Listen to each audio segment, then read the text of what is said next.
Bull jive. Bull jive. Bull jive. Bull jive. Go James. Legacy of Five. Huh. Okay. Yeah. Oh well. Hey, sucks to suck, I guess. What is up, Pantheon viewers? Shannon Sharpe has been fired by a white-owned company for something they think he did, or it looks like he did because he settled something. That's all I'll put. That's the only way I'll put it. I think he was going, oh, you know what? End of the summer, the new football season's coming. Let me go to wrap this up here. It's gone.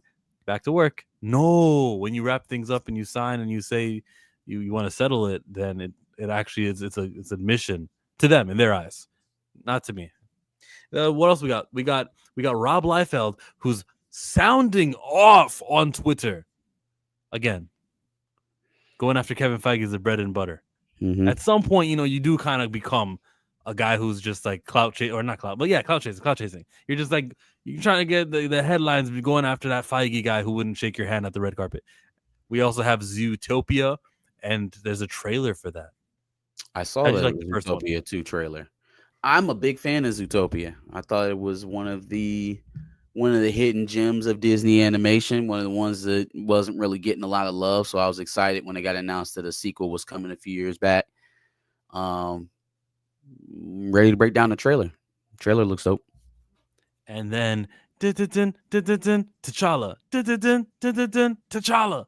There's some Black Panther 3 semi-news. Not really, but there's something to talk about there. I think we should wait for Darius to get that. But until then, the last time we were here, we chatted about 40 Acres. Oh, what a great movie. Slid under the radar. I want to talk about something that's not going to slide under the radar. Lawrence, Stamina, Profess. I want to talk about this film called the trailer for Love Brooklyn, starring Andre Holland, Nicole Bahari, DeWanda Wise. I know who she is. And Roy Moody Jr. I know two of them. Let's see what this movie's about. Love Brooklyn. I know all three. $1 million question. How goes it? The city was perfect when I first got here. This wonderful universe to explore. But then my perfect, complete city started to shift. You need to write the piece about Brooklyn evolving so that we both don't lose our jobs. Evolving city? What in the world is that? You always figure it out. This time, I am completely gone. But you see in somebody. Oh, shit. So it's good, you and Nicole? Yeah. You have any evening plans? Mommy. Hey, Allie. The sex, I mean. Talking about the sex. Yeah, it's good. Me and Casey, we had our time, but it just didn't work out for us. We were just hanging out. What if it came up? You two getting back together, what would you do? It won't come up. But what if it did?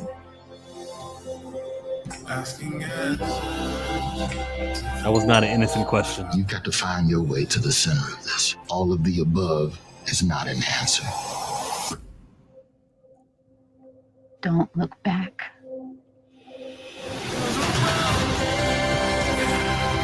Hey, Roger, it's your favorite editor. You just don't have more time. I mean, you love her, don't you? Can you stop, please? I'm supposed to be the only one being honest. Not everything is about you. You don't know what you want. I do know what I want. Well, say it.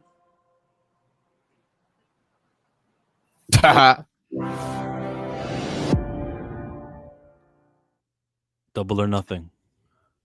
So I saw this trailer earlier today, and one of the things that stood out to me is like, okay, Black love triangle story. One of the things that kind of was particular about it that you don't usually see is that you've gotten a lot of these love triangle stories where there's, black characters, white characters, however, in a lot of rom-coms. What you don't usually see is the male figure being the ire of attraction, being Yeah. the figure. So it's a little bit of a change of a pace. Like, think This Means War, where Reese Witherspoon is in the middle of Chris Pine and Tom Hardy.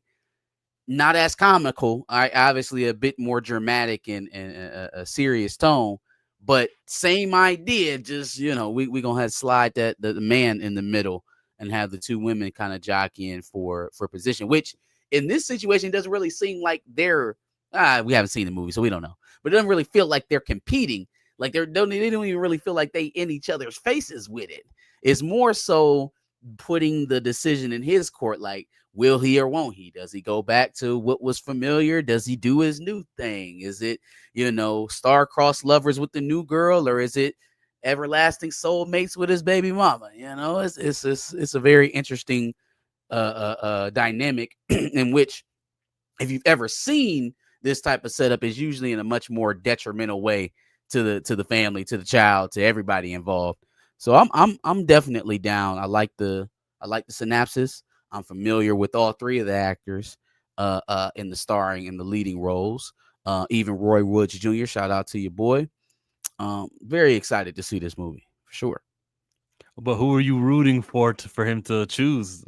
For me, it's probably a little bit of bias involved in that. I'm going with Mom, even though I love DeWanda.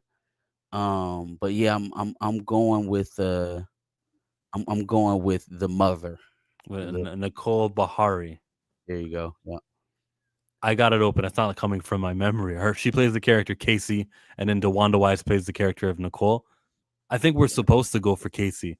I think DeWanda with the short hair. I don't know about you, but I'm not attracted to short hair compared to long hair. Long hair, that's beautiful. And then we're seeing her say, "Don't look back, don't look back," and I'm feeling for her. I think I'm designed to root for her. But what will they do, bro? It's interesting, right? Because you would think the very linear way of telling this story is that he ends up going back and fixing the original relationship, right? Like something in this new relationship teaches him how to be with the original woman. But that's a very linear story. So it could end up being that he realizes through, rekindling whatever is going on with old girl, the first chick, that this is why I left in the first place. And DeWanda is everything I truly need. And she's actually the soulmate that I've actually been looking for. So there's an easy way to kind of flip it on his head. I don't think we'll know until we see the movie, though, obviously, and the which way it's going to lean. They do well not to show us which way it's going to lean. Right now, it feels like it could go either way. Yeah. I'm not familiar with the executive producer that they were touting earlier. But if this was a Tyler Perry movie, that ex-wife of him or that baby mom of him, this shit would be so terrible. This is a setup. They're gonna get call the cops on him. He's got an ounce too much, and he's possessing, and now he's trafficking. If this was Tyler Perry movie, this would be the scene where she traps him and she gives her villainous monologue about how you're not an involved father and you don't care. That's what would happen. Also, one of them would be light skinned, very, very light skinned. The other one would be dark skinned. The dark skinned one is probably going to be the one end up getting left. The light skinned one is going to be the holier than thou, figure of attraction. You're right. He would be derelict of his duties as a father. He got to be an ain't shit father, right? Otherwise, why is he in the movie? If it's a Tyler Perry film. This whole thing, it's funny, man, because just small details can change the entire landscape of the story that you're trying to tell. We could take you said you hit the nail right on the head. We could take this exact same concept and give it to a person who doesn't really have the same type of wherewithal or the same type of ideas as what they need to show on screen in mind. And this entire situation could be a world star hip hop video. It absolutely could. And instead, we're getting a movie that seems like it has care and humanization for each of the characters involved. So I'm down. This is the type of film I'd like to see. Thank you to the executive producer, Steven Soderbergh. You ever read it or watched anything with Soderbergh? Steven Soderbergh. No, you think he could be the next Ryan Coogler? I don't know much about Steven Soderbergh. Stop playing with me. 62 years old. Well, he must have done some stuff if he's 62. Yeah. Let's see. Ocean's 12. Oh, look, Logan Lucky. Ocean's 11. I figured if he did 12, right? That's crazy. Yeah. That's some stuff. He's got a little filmography there. Director Rachel Holder said that one of her favorite parts in the creation was that there was no villains. She loved creating a story of good people working through relationships of connection. Love it. Love it. I don't know all of these movies. I know I'm Magic Mike, but I don't know everything. Not that these are bad movies, but since I haven't watched them, I can't judge them. But, what does it say if you keep getting jobs and you keep on getting a chance and a chance, another chance, right? I mean, definitely put up some work for sure. Yeah. Haven't seen a lot of these. I've seen Michael Clayton.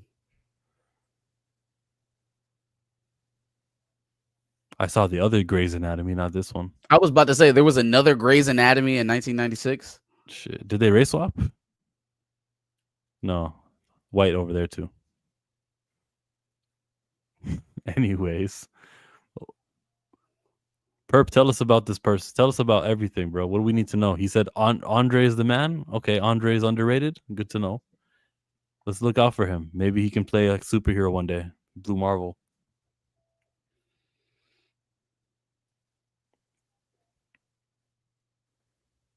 Maybe not. Grey's Anatomy is a book he wrote in 1996.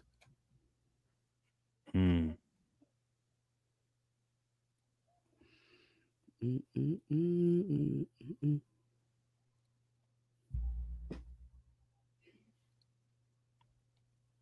gonna look up for the next thing to talk about.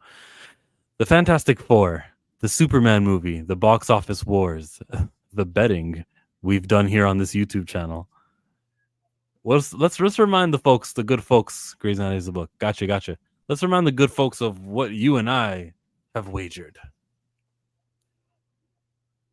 Wasn't it we're talking Fantastic Four over Superman?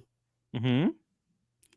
Okay. Yeah, no, it's going to be a much tighter race than I anticipated for sure. I think Superman is finally slowing down. But Fantastic Four has been very wishy-washy on the second week number, so we'll see how they perform here in the second weekend. Right now, it seems to be pretty even pace, though. I think Superman did around 200 million. Fantastic Four did about 218 million in the first weekend. It's going to come down to legs. Let's see who can stretch out their run farther. Yeah. I can't wait to give you W's and L's. And you can't act like these came from Chill. So, I'm going to give. No. You got to pretend like they're yours. You got to say, I want to give a W to Aubrey Graham and season 4 of Degrassi. Why would you do that, though? Why would you make me say that? I'll probably do LeBron James, honestly. I'm sure LeBron will do something valuable. Remember when he did the Black-owned league, or it leaked? Aubrey Graham leaked it. When it leaked that he was going to probably start a basketball league of his own. That was a good news story, and you even commended him for kind of doing that. A Black-owned league, a sports league, that would be awesome. I'm sure Shannon Sharpe would love like a Black-owned media group or something like that. That would be awesome. Man, Shannon Sharpe, Skip Bayless, and Joy Taylor are about to create a YouTube sports show, and that's how they should just go ahead and go about it. Leave the networks alone. Y'all are some of the biggest personalities in sports. Get together, get the group back together. Have Joy Taylor, moderate. Sounds like a million sub channel to me. Get those guys from The Last Take on Instagram. They're amazing. Darius, we're on Fantastic Four news. So opening up that that Deadline article. Fantastic Four first steps. 170 million promo push boosted by Little Caesars. Zillow? How do you say that? Zillow? What is Zillow? What is it? It's like an apartment or a house finding app. Oh, really? Interesting. Yeah. That's an app? Mm-hmm. Or a website. Yeah. We got something called Kijiji. It might be the same thing. Or you have apartments.com as well. That makes sense to me. Apartments.com. Yeah, bro, how is Zillow in the game when there's a place called apartments.com? And Zillow is bigger than apartments.com. It's interesting. Maybe they were first.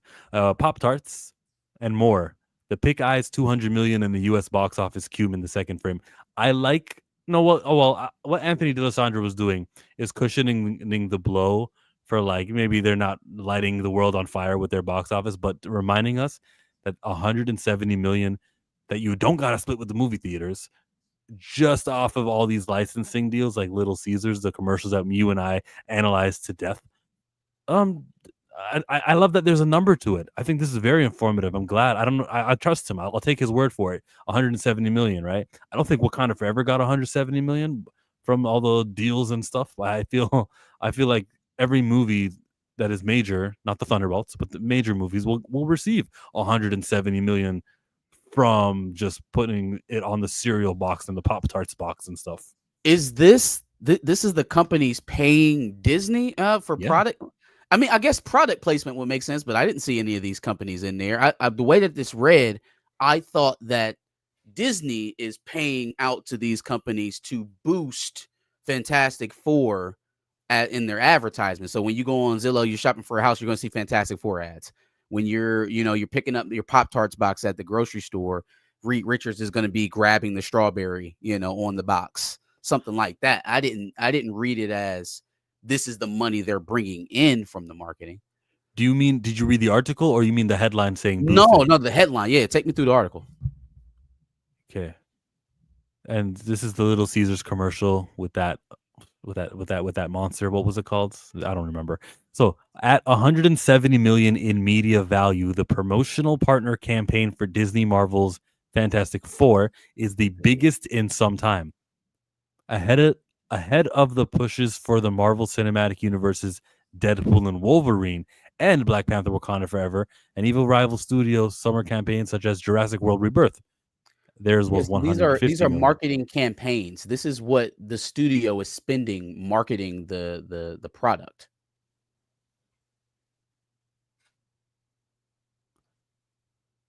Okay.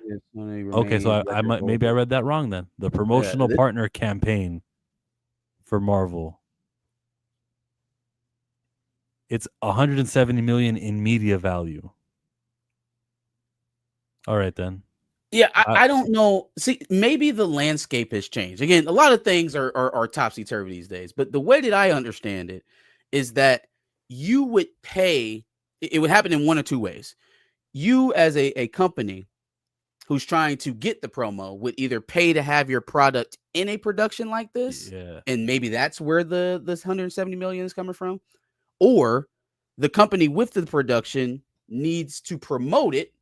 And so now they're covering different platforms as a renter site, the grocery store. What were the other companies that were named in there?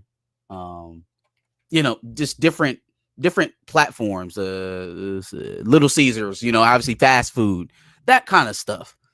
That's what your marketing budget goes to, is ad placement. So I think that they're saying this is what's being spent. I could be wrong.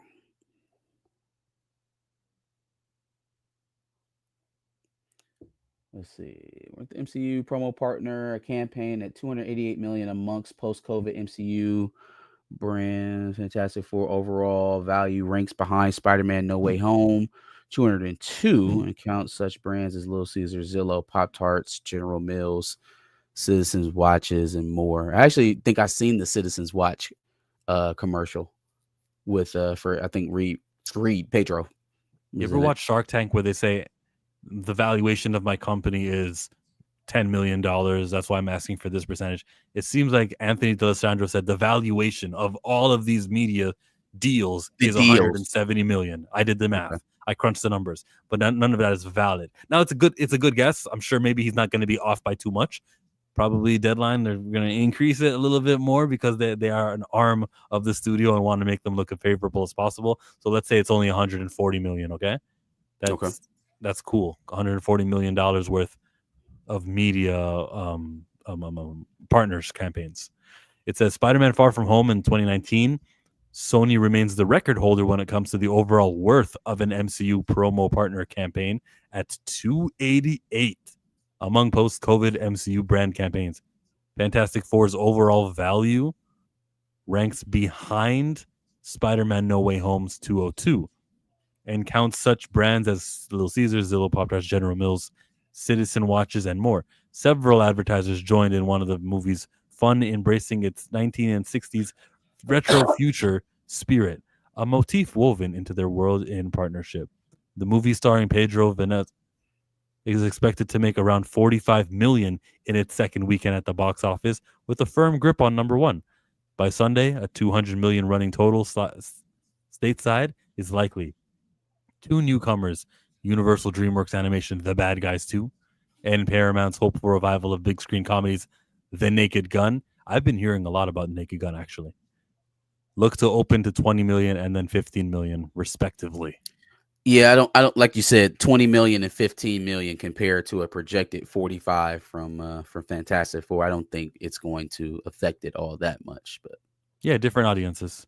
Yeah. Fantastic Four partners strategically leverage their IP across cultural touch points. This is just glazing now, right? Yeah, a little bit. A little bit. We should do the opposite of the glazing reports. I'm gonna show you actually, like, there's a biased thing that I saw recently where you can tell who you voted for by the way that you wrote it. I'm gonna show you. It was in my bookmarks. Yeah, it's from Cosmic Marvel. You guys ever heard of this? I do know the account. Yep. Marvel Studios made 170 in media value from global brand partnerships and promotion. Okay. Brands involved. Sorry, this is not the one. Let me get it. No, that's not the one. Hold up. Hey, Darius, what's going on? Not much. What's up? Just out here doing that work.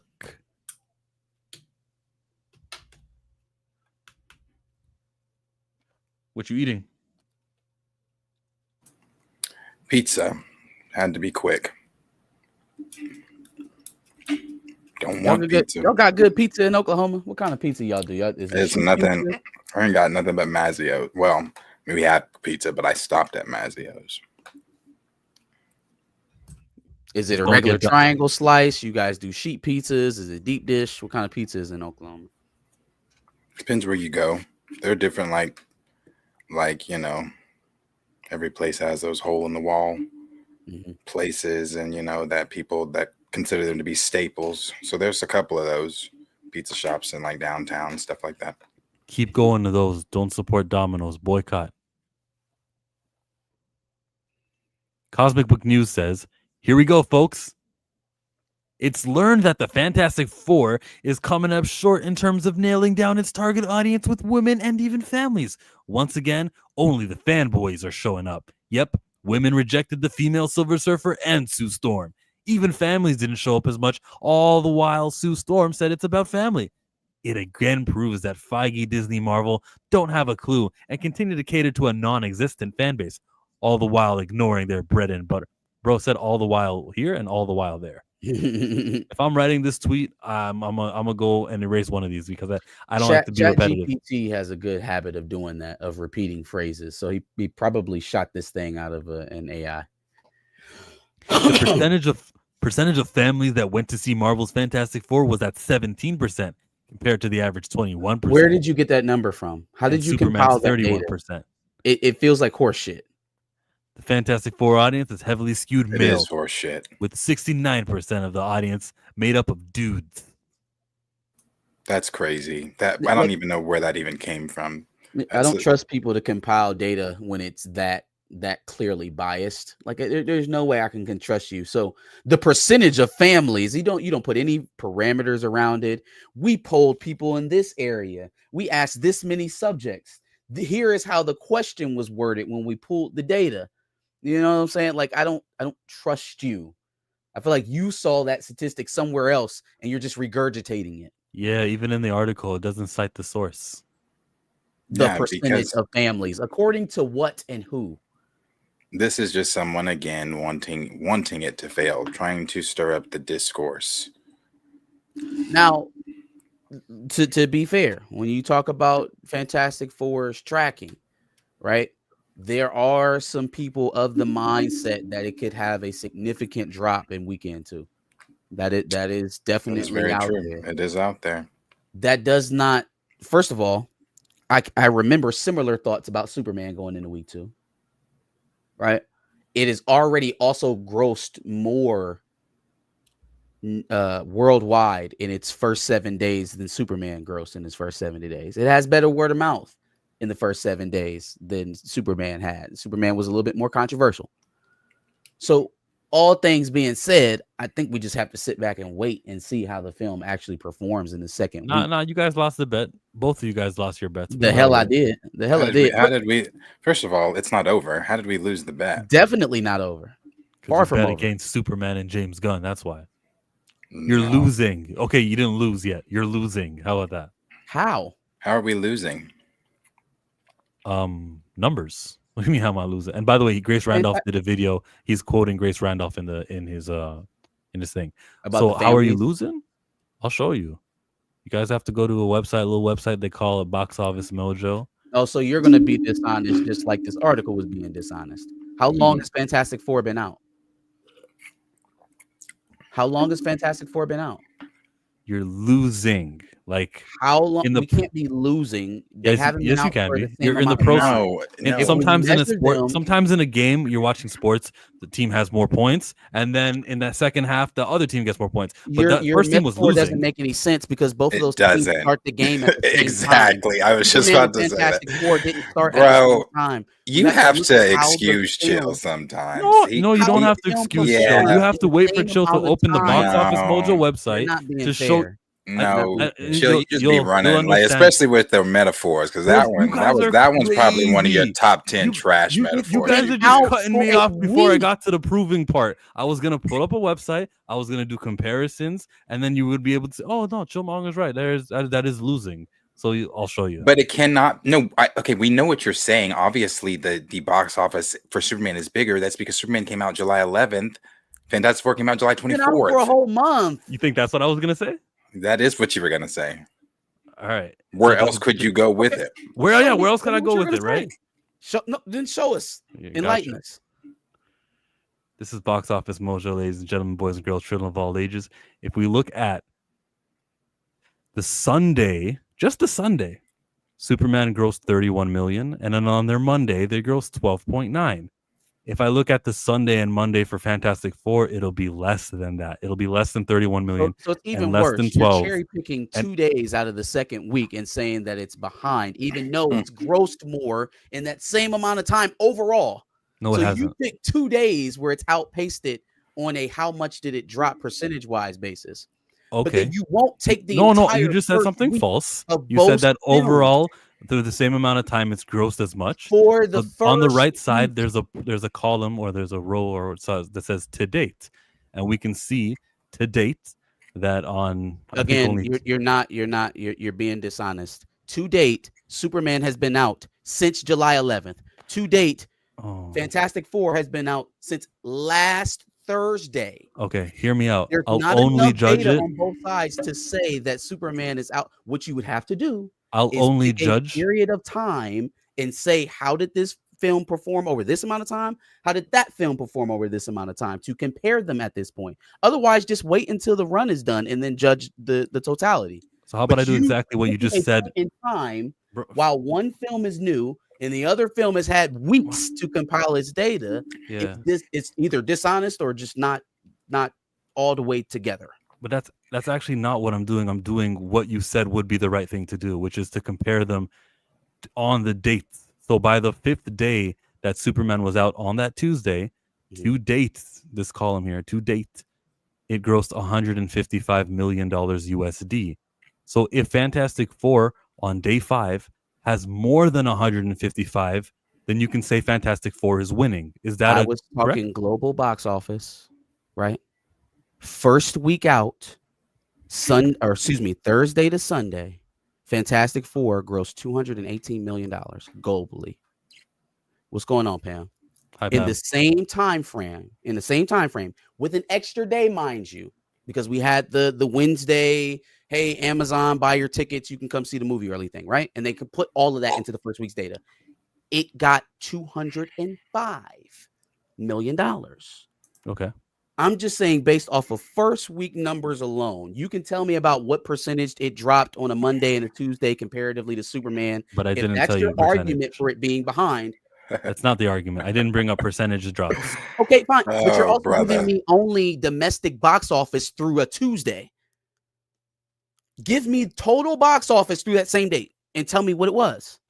The website doesn't show total box office, including the internationals. So we're cherry picking data, and we're trying to say that a film is behind based off of cherry picked data. You're picking a point that fits what you're saying. Here's why it's not cherry picked. This proves my point. Here's why it's not cherry picked. They're performing virtually the same internationally split and the domestic split. Right, but that doesn't say that's talking about a percentage split. It's not talking about an overall gross, which is what I am talking about. A percentage split. And it is the overall gross. How much money you're making internationally versus how much you're making here at home domestically. It does they're not both talk doing the about same. how much you've made overall total. That is the number that matters in our bet, right? We're not talking about what percentage they drop week over week. We're betting how much money it makes overall, correct? So why would it on any other data point matter in that? Because the movie is performing poor international. It's performing better domestically, just like Superman. They're both doing the same thing. That's why. But they're not, because one film has made more money between their domestic box office and their international box office than the other. Yes. Virtually the same and the same, or not the same thing. One film is ahead. Okay, then. You will not accept any of these numbers comparing Monday to Monday, Tuesday to Tuesday. You won't accept it because it doesn't have the international number on it. But if it did, you would. That's actually fair, Marcus. I'll give you that. And also, it's based off of the parameters you set. You said the film was losing. If you would have said, hey, Superman and Fantastic Four are looking very similar in terms of how they're performing box office wise, I would have had no argument for you.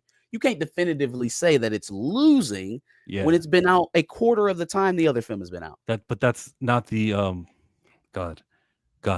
You see, you're applying. Like if I start a race a quarter mile behind you, I'm talking. But again, if I start a race a quarter mile behind you and you're still ahead of me, are you winning the race? Is that how you define it? You're winning the race? No, because I wasn't including the extra 2 weeks that Superman had when I said the statement that Superman is winning. But you just jumped in there and hit me with the all that, and I'm saying repeat no. Repeat that. I didn't get what you're saying. Because when I started talking and I said that Superman is winning, I wasn't trying to add the extra 2 weeks worth of days that it was on sale. I was only going to limit it to the first 5 days of data that we have for Fantastic Four, to the first 5 days of data what Superman performed as. That's not what you did. You went to the second week of Superman and pointed to the Monday and Tuesday drop off and compared it to Fantastic Four. If you would have compared the first 5 days, do that. No, that's not what I did. I didn't go to the second week of Superman just now to show you how it performed. I didn't do that. Am I tripping? I went to day 5. Hey, we have as you know, because we have a group message. Me and him do a show in the mornings now. Mm-hmm. This is all the time between us. So this is all you, brother. I got him tomorrow. I got him tomorrow. Did we not just look at Fantastic Four second week, Monday and Tuesday, and compare it to what Superman? He most definitely did. He's definitely gaslighting you, but he definitely did. So wait, this page here is Fantastic Four's week second. What? No, I only went to the Superman page. I didn't touch that. Then you compared that to Fantastic Four's Tuesday, right? So this area here, like Tuesday, July 15, Tuesday. It's pinch. I know it's hard to read. It's small. So I'll give you that. July 15th, right? Yeah. After the July 11th premiere is the start of week 2. No, actually Monday, it's July 14th would be the start of week 2. So this is literally week 2 that we're pointing at right now. No. See, day 1, 2, 3, 4, 5. It's still the first week. Stop it. No, you know how movies work. I don't know if you're being dishonest or if this is like an education right now. The first week includes the early premieres all the way through the first weekend. The week restarts on Monday. I know that a actual week is 7 days, but the film's first week only includes early previews in the first weekend. Okay, so when you say second week, you mean after Monday? It's a new week. Yes. That's how you mean it. Yeah. All right. Yeah. Thank you for clarifying what you meant by second week. Appreciate it. Yeah. But even still, it's like, no, we don't have to do this anymore. We can go.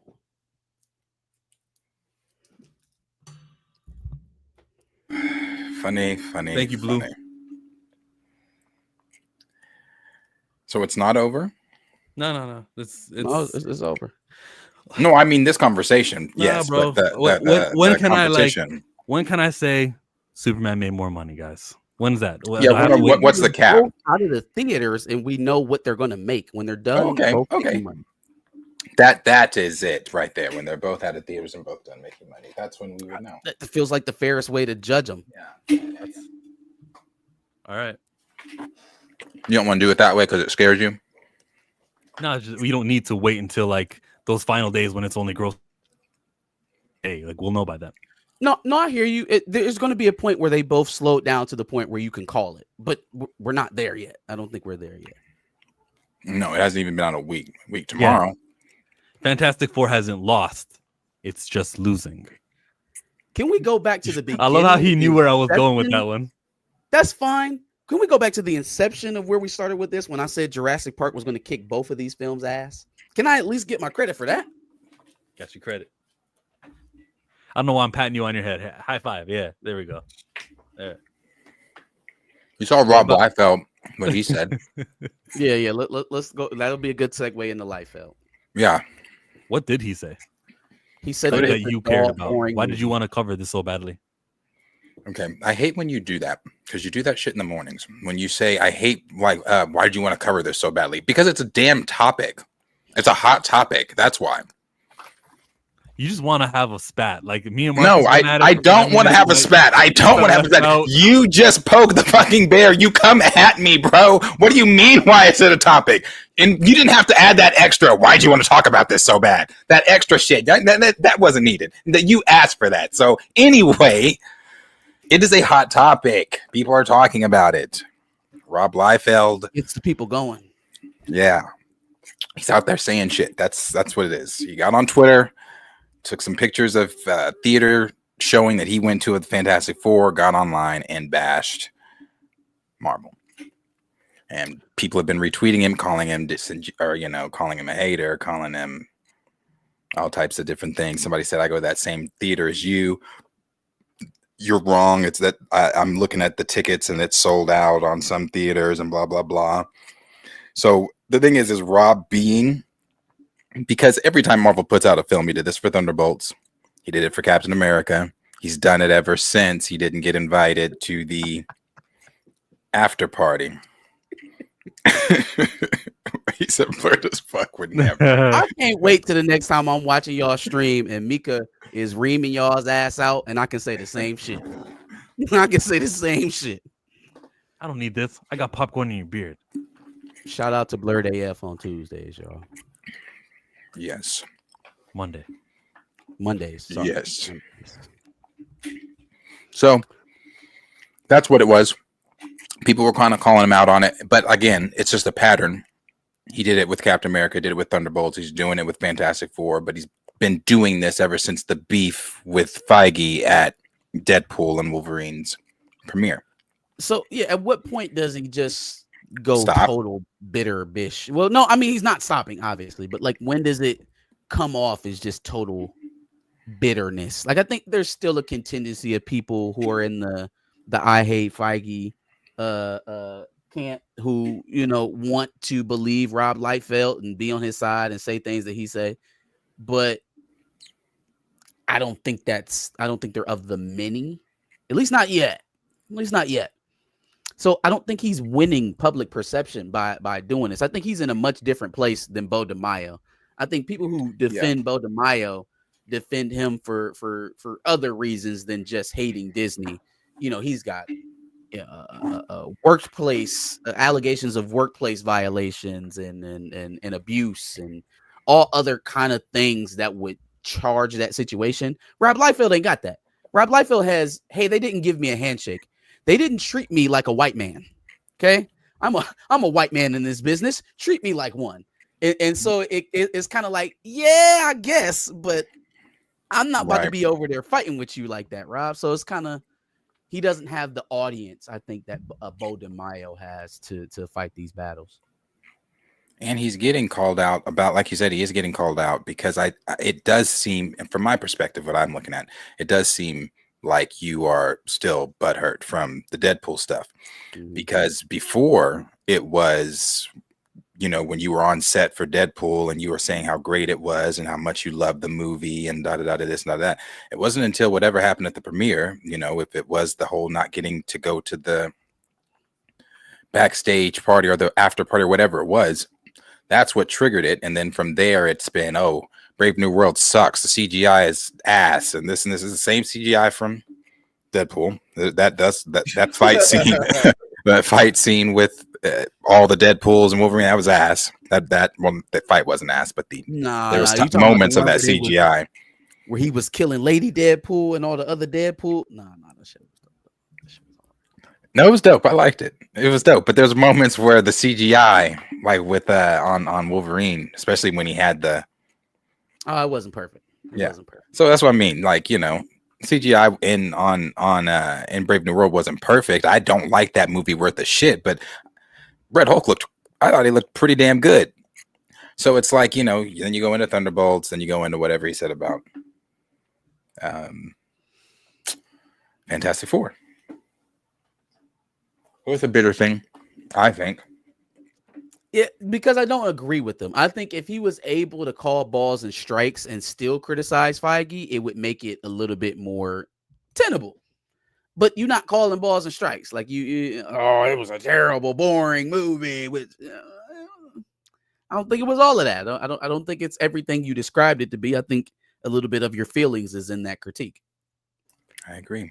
And just like that, the credibility of him, you know, the consistency of him complaining makes him that sour kind of. He used to work there. Now he doesn't like them anymore. So we're just going to not, you know, we're not going to cite him anymore in our articles as skilled comic book creator, legendary image founder, Rob Liefeld. He's not that anymore. He is man yelling at the clouds now. The more and more he goes. So he stepped on it. I think he ruined a lot. Especially, you know, there's fans of this movie. People actually like it. Most people say it's good and they enjoyed it and all that good stuff. You don't want them not to be on your side, right? You don't want them to be fighting you in your replies, talking about how no, that was actually nice. The surfing scene in the thing, I loved it, and all the you know the benefits of the movie, the pluses.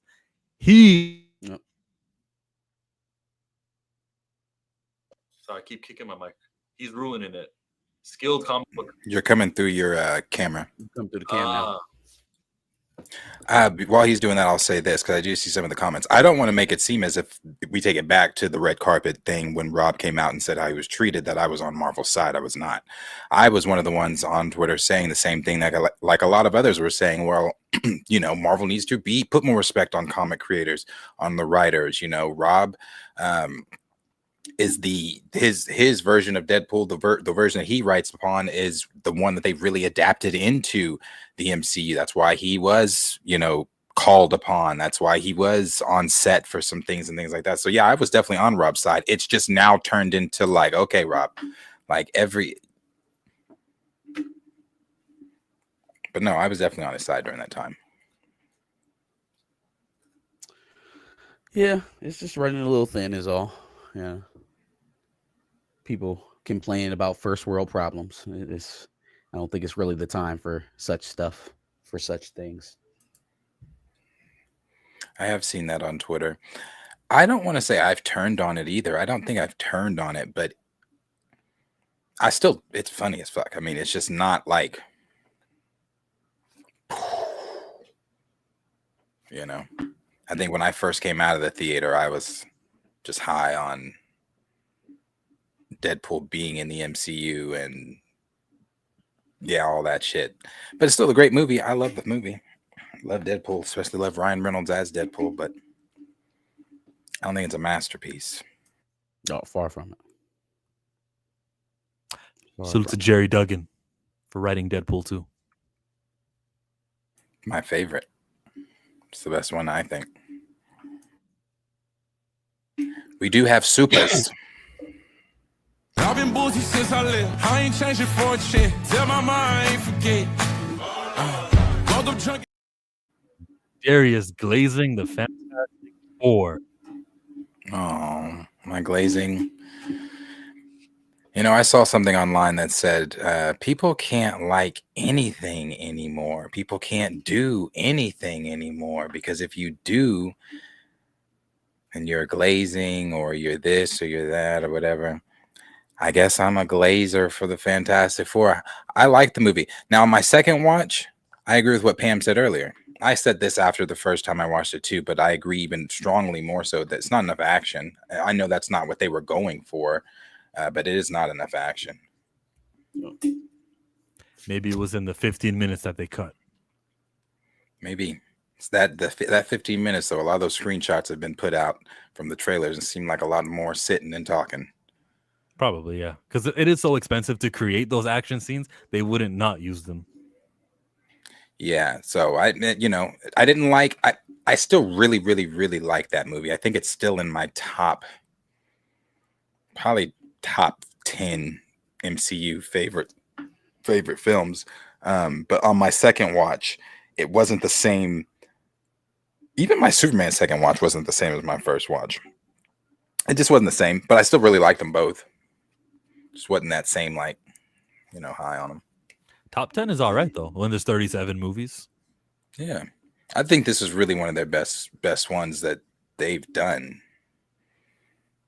What does that say when it is one of the best movies that they've done, and they're struggling to compete with a film that's just now crossed $500 million after 4 weeks? Nope. That was for Darius. It was for Darius. That setup was for Darius. The way you characterized it was it's struggling to compete. Was perfect. Oh, you talking about the way that I set it up? I mean, it's competing, but it's slow. I think, first of all, we walked into a summer in July expecting Superman and Fantastic Four to be competing for the top spot in July, to be posting up box office numbers. I still have Mr. Coleman in here telling me that this film was going to hit $1 billion goddamn dollars. So expectations were much, much higher.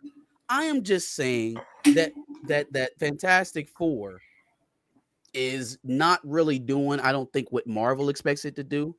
If it hits $500 million and soars past Superman, I still don't think that's necessarily what they wanted out of this film. You said struggling to compete. I said losing. That's why I timed you out. Okay. One of the things, though, that we all said, and not just us here, but people in the chat said it, people on, I'm sure, Blue and Dre talked about it on Blurred.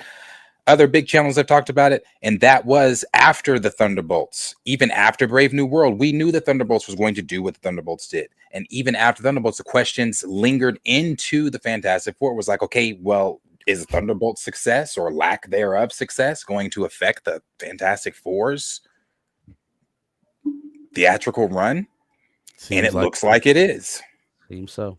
It looks like it is. And now the conversation on Twitter, God, let me find that. It was, they're talking about disastrous doomsday numbers. I mean, I don't know how they're counting those numbers a year ahead of time, but they're projecting disastrous doomsday numbers. Let me find that. Spider-Man impervious to this? Is he? I think he is. I think he is. That especially when they're out here talking about this is going to be the most campy, comic booky Spider-Man film that Marvel's ever given. Like they're saying they're giving it some high praise right now these past few days. Let me find this shit. And what's so funny about here it is who was that just came out and said they're still writing the fucking script? Sue Storm has no idea. Vanessa Kirby has no idea how much she's going to be in Doomsday because they're still writing the script. I'm sorry. What? Yep, that's not just her. They asked Rebecca Romijn the other day too. That's who it was. Rebecca Romijn. It wasn't Vanessa Kirby. It was Rebecca Romijn. Yeah. I have no clue. They're still writing the script. I'm sorry. Excuse me. Do me a favor. Actually, chill. I can do it. Tell them they're making movies without writing a script. It's gonna blow his top. I think the projections is like, okay, what China used to be able to do for us was come in, make and now like China isn't exactly welcoming to our movies the way that they used to be. I think that's what the projections of Projecting Doom is all about.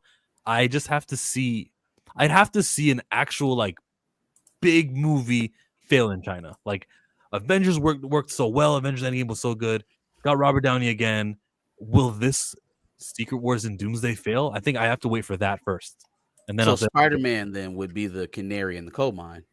If Spider-Man underperforms in China, they didn't have China for No Way Home, so I can't really compare it. I'd have to compare it to Far From Home. Okay.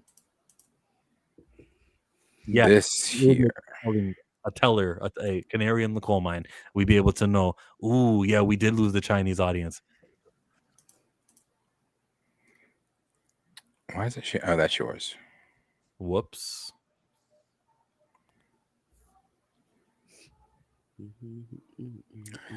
These are all the 2025 or 2026 movies coming out. Now, this is a little old because I don't think it's May 1st any longer, that date. Hell no, they moved it back 9 months or 7 months, something like that. But these movies, I wish it would show the full thing. This won't. Go the fuck away. The hell is Goat? Scream. Hold on, let me save this image. That Scream movie getting pushed too. They don't even have a star. They have a star or a co-star. What is the movie going to be about? Shut up. Chill, it was quick. It was quick. Pixar's Hoppers. Does Pixar even market anymore? Where does their marketing budget go? The Exorcist movies, not 2026 movies, not safer. You know, if you're gonna use it for Morning Report, you could say Morning Report, and just good luck finding that one again. Hail Mary. I think maybe now that you laughed at it, you might actually remember it. Oh, that shit's funny. Hold on, I'm pulling it back up, Marcus. If I have the full picture here, do I? Oh yeah. Ninja is that Turtles like a real cow? Yeah. Like you can put your head in that? Oh no, I wish. No. But it is like it's life size like that, but there's like a big bar going through the middle. I was about to say I would wear that around the house constantly. When I took it out of the box, I was like, "Now, can I put?" Because I was asking the dude the store. He's like, "I really don't know." I was like, "Let me find out." Marvel's conceded in an article I read. No, go. They're in rebuild mode. This is Kobe Spidey with Smush Parker Lakers. Who's gonna be their pal? The X-Men are gonna be the Gasol trade. This is all of 2026 here. Mandu Grogu, Mega Minions, that's gonna make some money. Toy Story 5 will make some money. Spider-Man 4, Paw Patrol 3. There's been 2 Paw Patrols already. I thought it was this one. And I think both have killed it. Masters of the Universe. Is that the live action one? Yes. That they're making June 5th. That seems soon. That might be a miss. I think some of these dates might have changed since then. Obviously, Avengers has. Terrifier coming out in October. That's going to be a huge hit in around Halloween. I don't think Narnia is going to be as a big hit as they want it to be. It better be. Narnia better knock everybody's fucking socks off. She got a 10-picture deal. She did. Greta Thunberg, or not Thunberg. But have you seen the stuff that she's done so far? I think Meryl Streep is playing Aslan. So Aslan is female.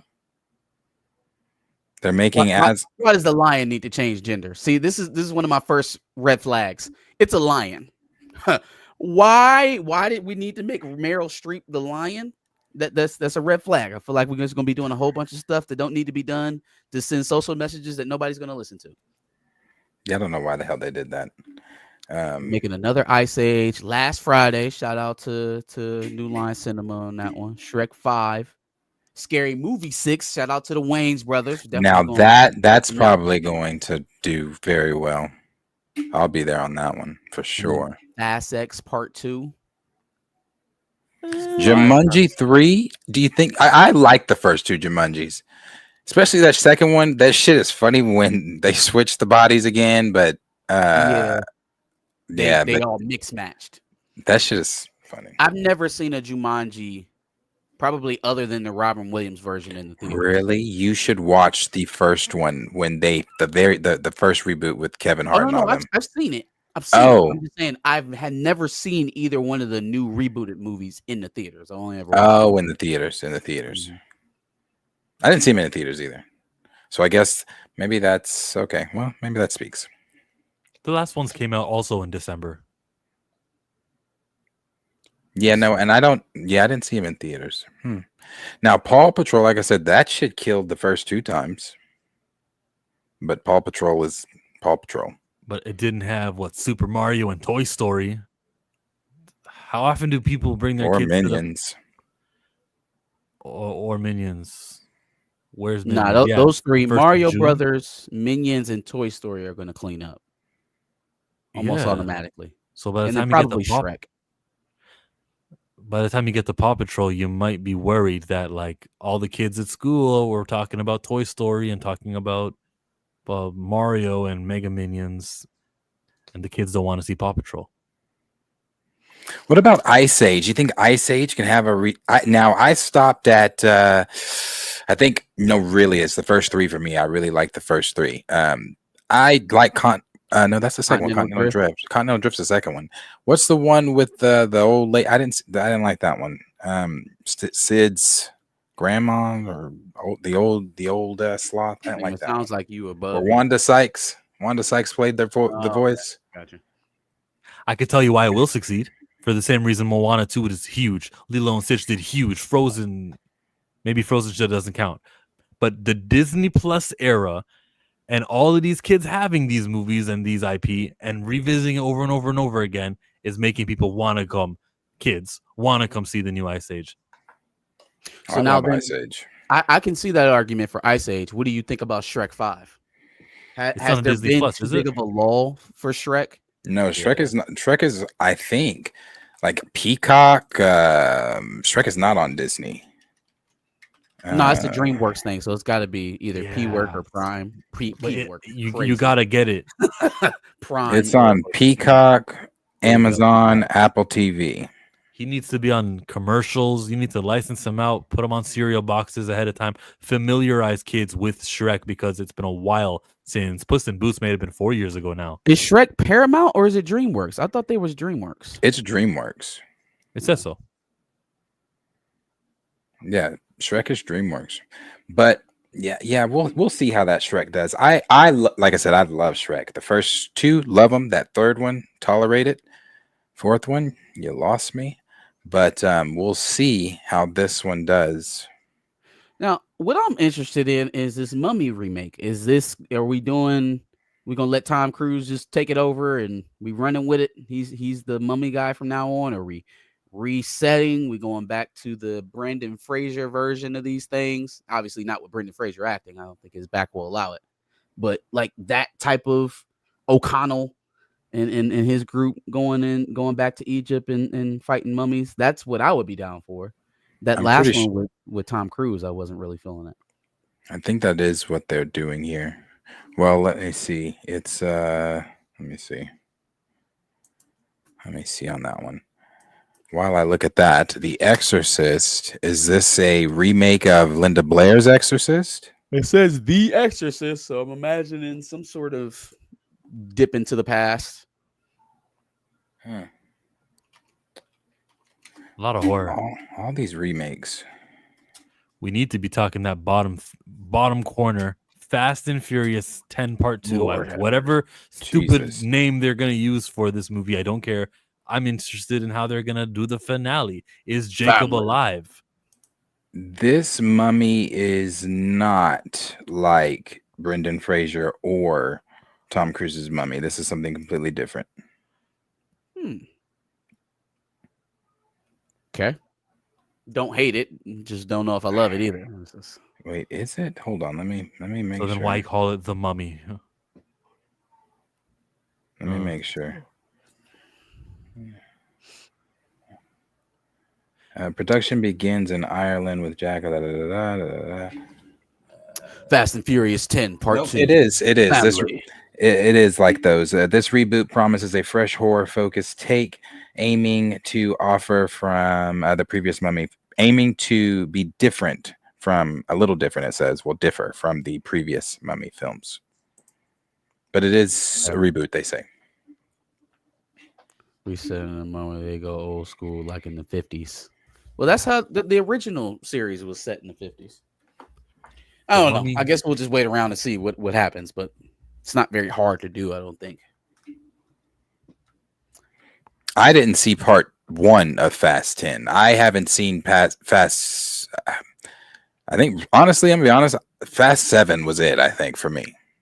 Well, Brian might be in the Fast 10 part 2. Fast 11, he'll be in it. Family. Yep. As his, like, they're using the brother.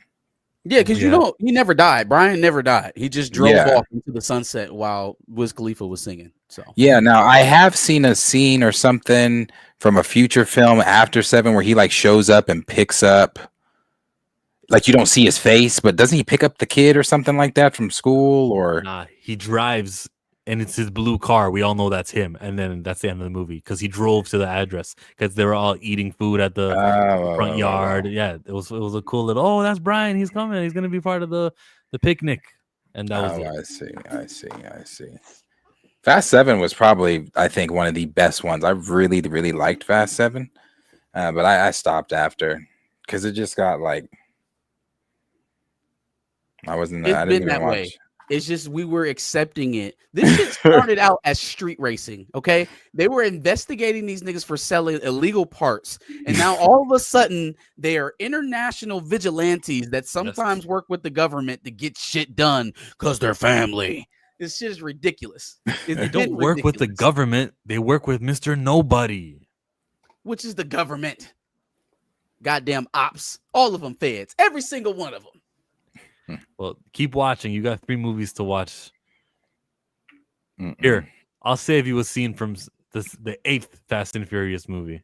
It was called Fate of the Furious. I just keep elevating. No losses, just upgrading. My lessons made blessings. I turn that into money. Yeah, they'll never get that nigga back in one. That's from a Fast and Furious movie? Yeah, he was the soccer coach, remember? Wait a minute. That scene right there is from a Fast and Furious movie that you just played? Yes. I just keep elevating. No losses, just upgrading. My lessons made blessings. I turn that into money. Boy, I thought this was a Disney movie. I thought that was I honestly thought that was, what's that movie? Game Plan? Game Yard or Yard Game or whatever with Madison Pettis. I knew it wasn't Game Plan because The Rock still had his hair in Game Plan. Oh, he did, didn't he? Didn't he? Not as many tribal tattoos in that movie. That's true. Well, I really thought that was a Disney flick. That is crazy. That's Fast and Furious. Nope, haven't seen it. That's the beginning of Fate of the Furious. That's how they start the movie. $2 super chat. DP and W is a storytelling nightmare. Just callbacks. Deadpool and Wolverine? Yes. Yeah. I like I said, I like the film. I had fun with it. I have fun with callbacks. Nightmare? That's strong. It's not the strongest story. Yeah. It's heavily dependent on nostalgia. But, we like it. So kick rocks. Make a name for myself here. I like when Deadpool turned to the camera. You're about to enjoy this, guys. And then he just fought him. It was all right. It had its moments. What in the ass? He's different because I was laughing every other minute. He had something funny to say. It was very light. It was cool. Even if it was in a different universe. Yeah, you're getting on my nerves with that. I saw you comment under Rob's thing and tried to encourage him and say, oh yeah, maybe it's because it's in a different universe. Rob Liefeld, is that what you meant? Yes. Yeah, you posted a Viola Davis gif. Yeah, that's one of my favorites. It's just get up and am I allowed to like the MCU only and like not favor other universes? Is that okay with you? Thanks. Appreciate it. I'm not going into this. Good to have your permission. It's no. Clickety clank, clickety clank. The money goes into my piggy bank. Michael Nemo, $10. Appreciate you. I do couples and family counseling by day, and when I tune into y'all, there are definite parallels. You guys are close to polling chat to find out who is right when you argue. Would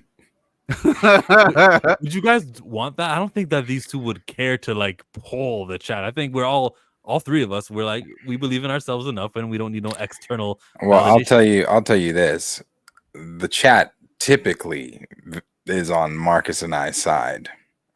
When are you guys go on me? Marcus doesn't have to. He doesn't have to say it. He can be modest. I'll say it. Yeah, we get the W's typically. The L's come your way. Now, if you want to see that in number form, I don't think we should do that. I also don't care if everyone says Chillmonger's wrong about the Fantastic Four box office. It's just, sure, guys. Yeah, I was wrong. I wasn't. You know, I don't care. I was wrong. I wasn't. Yeah. So, and that they were, yeah. Some of them disagreed with me yesterday on the X-Men and how they should be represented in the future, and that's okay. I still stand strong in what I say. What was your take on that? Do you like that they're going young? I don't mind them going young. I just think, again, this is going to be controversial when I say this. I just think when you are casting, and we're casting for Kitty, and that's fine. I like Kitty. I do. I think that she is great. But when you are having the numbers you're having for Fantastic Four, and then you're maybe, we don't know what Marvel's thinking, having a mini heart attack about numbers for Avengers movies and things like that. Is it going to be the $1 billion film or whatever? When you're rebooting the X-Men, I would think, let's go with that core group that everybody knows. So we've heard from rumors that Wolverine's going to be on Alpha Flight. He won't be there. Right now, it's just Jean and Scott, and obviously probably Professor Xavier as the only ones that casuals would remember from the Fox universe. Now, when you start throwing some Kitties and some of these other ones in there, and then you want to throw that on a poster in a dying MCU in your reboot, and you want casuals to cling to that, I'm thinking that's not a good idea. It depends on how obscure they get. I think Kitty Pryde they can get away with. She's been purposed in other media before. The Juno chick played her in the original movies and in the Singer movies. But let's say that they want to introduce Psylocke. They want to go down as far as what's the chick who has like the 3D mapped suit armor? You know, if they want to go Jamie Madrox, I don't think going that deep into the well is going to serve them without some of the staples around. So like you're saying, if they're going to start out with Wolverine on Alpha Flight, you need a Brute. Like you need a Brute somewhere in there. Like, is Colossus around? Is we getting a more animalistic beast? I don't know, but like that role goes unfilled if you start the show without Logan. Also, from the Variety article that I'm sure we'll discuss here tonight, it seems like they're going cheaper. They're doing what Chillmonger wants. They want to go wrangle up a whole bunch of young actors and lock them into a long-term deal that probably will be devalued halfway through. But that's what they're talking about. And on top of that, just overall spending less on productions. Those are things that I don't want to hear at the same time that we're getting very young actors. I don't want to hear that the budgets are getting cut. I don't want to hear that we're getting more grounded storytelling or like that those things don't sound very appealing going. That was my next thing that I was just about to say. So then when you have Kevin Feige, that was whenever it was some weeks ago, saying, they wanted, or it was Bo that said they wanted a more intimate X-Men story. I'm not speaking verbatim what word for word what he said, but they wanted a more grounded X-Men story, and he wanted to go with what we got, that wide scoped spectacle story, soap opera telling that kept us all entertained. If they go the route that I think Kevin Feige and them are wanting to go, and that's that more doled down, not spectacle look, I just don't know. Again, in a dying MCU, and we are talking about people not going to see the Fantastic Four, people didn't go see Thunderbolts, people didn't go see Brave New World, which we predicted all these things. It starts to get sweaty I'm gonna go see Avengers, but it starts to get sweaty. I don't know if the name Avengers alone is going to be able, or I don't know. One day I'm thinking, because yesterday I'm thinking something different. Today, numbers for Fantastic Four got you thinking going a different route. So I don't know. I don't know. It depends on the success of the next two Avengers films. I don't know. Those films need momentum to succeed, though. Like, people have to have a reason. I think we have kind of gotten to the point where we expect the brand of the Avengers to carry. I'm not of that thinking. I think that the brand got to the level of where it is because during those other iterations, when they came out, Endgame, Infinity War, Age of Ultron, even the first Avengers movie, those films had so much anticipation. People were waiting for payoffs at that point. When we got to that first Avengers movie, we were ready to see a crescendo. We were ready to see something come together. Exactly. Same thing with Age of Ultron. We were in the middle of building up another saga. We were just giving us the little Easter egg of Thanos at the end of the last Avengers movie. We wanted to see more. We were hanging on for a thread. Avengers Endgame and Infinity War, self-explanatory, right? You fast forward 5 years off of that, and you slap an Avengers title on a movie that's doing not so well in the box office to try to boost the marketing around it, and it doesn't do jack shit, and it doesn't do anything to affect it. So I do think that that level of anticipation aids in the brand recognition. I don't think it's all just brand recognition. You slap the Avengers title on it and it's going to make a bunch of money. I agree. I don't think they are in that place anymore. Like, the fact you even talking about doing Alpha Flight shows me your mind is not in the right spot, fam. Your mind is not in the right place. Okay. Or no, okay, maybe not. What if they're going to do a Wolverine series and they're just going to start him off in Alpha Flight? I would rather see that first if we're going to do 13, 14, 15-year-old X-Men that we're just going to watch mature. Like, yeah, start me off with James Howlett out there in Canada. You know what I'm saying? Now, I'm sure Storm is going to be there. I mean, Scott Jean's there. They're casting for Scott and Jean. They cast for Storm, I'd assume, for this group. Do you think this makes Storm an older lady? Is she going to be one of the teachers, or is she going to be a student? I don't want her to be a student. I didn't like that in the Fox reboot that they did.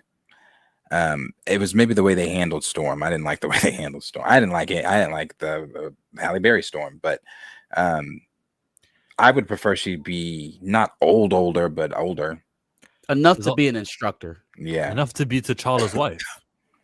Yes. Yeah, pretty much. Pretty much. Yes. So, I mean, I would assume she's going to be there. I mean, I thought that was the reports early on too, that they were casting for some of them to be younger, but they wanted like some of the core members that they were going to have in the film to be the older. So I think Scott, Jean, and her are instructors. I don't think Scott and Jean are, because who's the dude that they were casting for Scott? Rumored to be casting for Scott. What's his name? No clue. You're breaking some news to me. Let me pull him up. Brandon Sklenar? No, that's Batman DC. Scott casting X-Men. This dude. Oh, Patrick Schwarzenegger from what's it called? From No, White Lotus. Not Patrick is one of the ones that was rumored as well, but he wasn't the one that had the strong. Somebody's gonna say his name in the chat. Yeah, thank you, Stamina. Harris Dickinson. He just did that movie with what's her name that starts every AMC movie? Nicole Kidman. Nicole Kidman, where he's like it's like a boy toy game with her. It's a good movie. But yeah, him. He has an annoyingly punchable face. I could see him as Scott for sure. I could see him as Scott. Have they done any fan art? I think he lines up well with a very rugged, animalistic type of character that he would need to rub up against when he's playing with Logan. So like I could see his baby face contrast with whoever they cast as Logan playing pretty well, actually. Yeah. Harris Dickinson is being considered for the role. I don't know. I watched that movie specifically when I saw that he was being rumored to be cast in this film, and I knew he had. It was like one of the HBO Max's like title films that they were really heavily advertising. Watched it. First time I had seen him act. I think he's a good actor. I think he's a good actor. I mean, I think he looks the part. Yep, sure does. I think Patrick does a little bit more. Patrick Schwarzenegger. Hold on. All three of them kids in White Lotus from the last season are Arnold's kids. All three. Let me see, because this girl, she's young. I think she's like 14. Where is she? Help me out, guys. What was the little girl's name that was being looked at for Kitty? I know who you're talking about too. Now I can't think of her name. She's like, she's young. I think it's her. You can see plenty of Scott Summers' face, and yes, I would very much so like Julia Butters. Julia Butters. Kitty Pryde. This is who they say they were looking at to be Kitty. Man, she's young. She's 14. You go by the audition. You don't go by their prior work or like their. She's 16. Yeah. She's young. So like if I'm going to be forced to be watching these characters most of the time throughout the series, I'm assuming I don't think they would have Scott and Jean being instructors if they didn't intend on the child cast to carry at least the lion's share of the storytelling duties. But if you're going to be doing that, you got to give me something to balance this out. I don't want this to turn into a pure teen come of age story. That's just not what I'm showing up to X-Men for. And to be quite frank, most of the time that they go that route in the comic books, it's usually a fail. When they do young day in the life books for X-Men, it is usually some of the most unpopular shit. I just want to go on record and say, I've been saying this. I don't think this is a good idea. And if this, and I say this every time too, 10 years ago, not even 10 years ago, after Infinity Saga, this would have worked. Now, I don't think it's a good idea. Why didn't they start?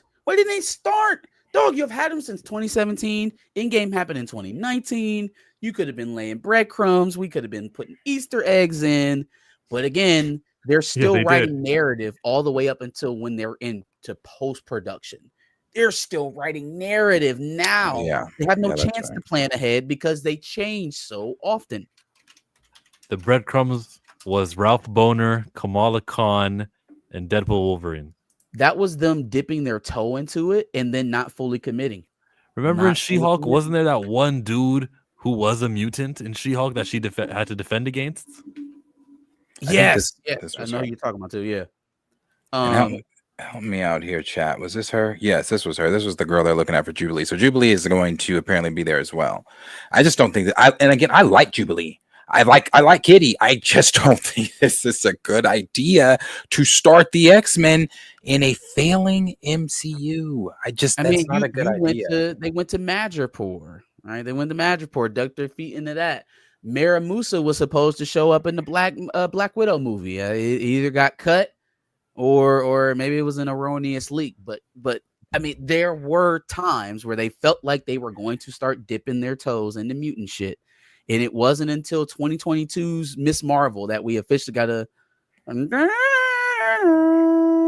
look, that cartoon is where Jubilee is from, and Jubilee's Chinese. You want the Chinese box office.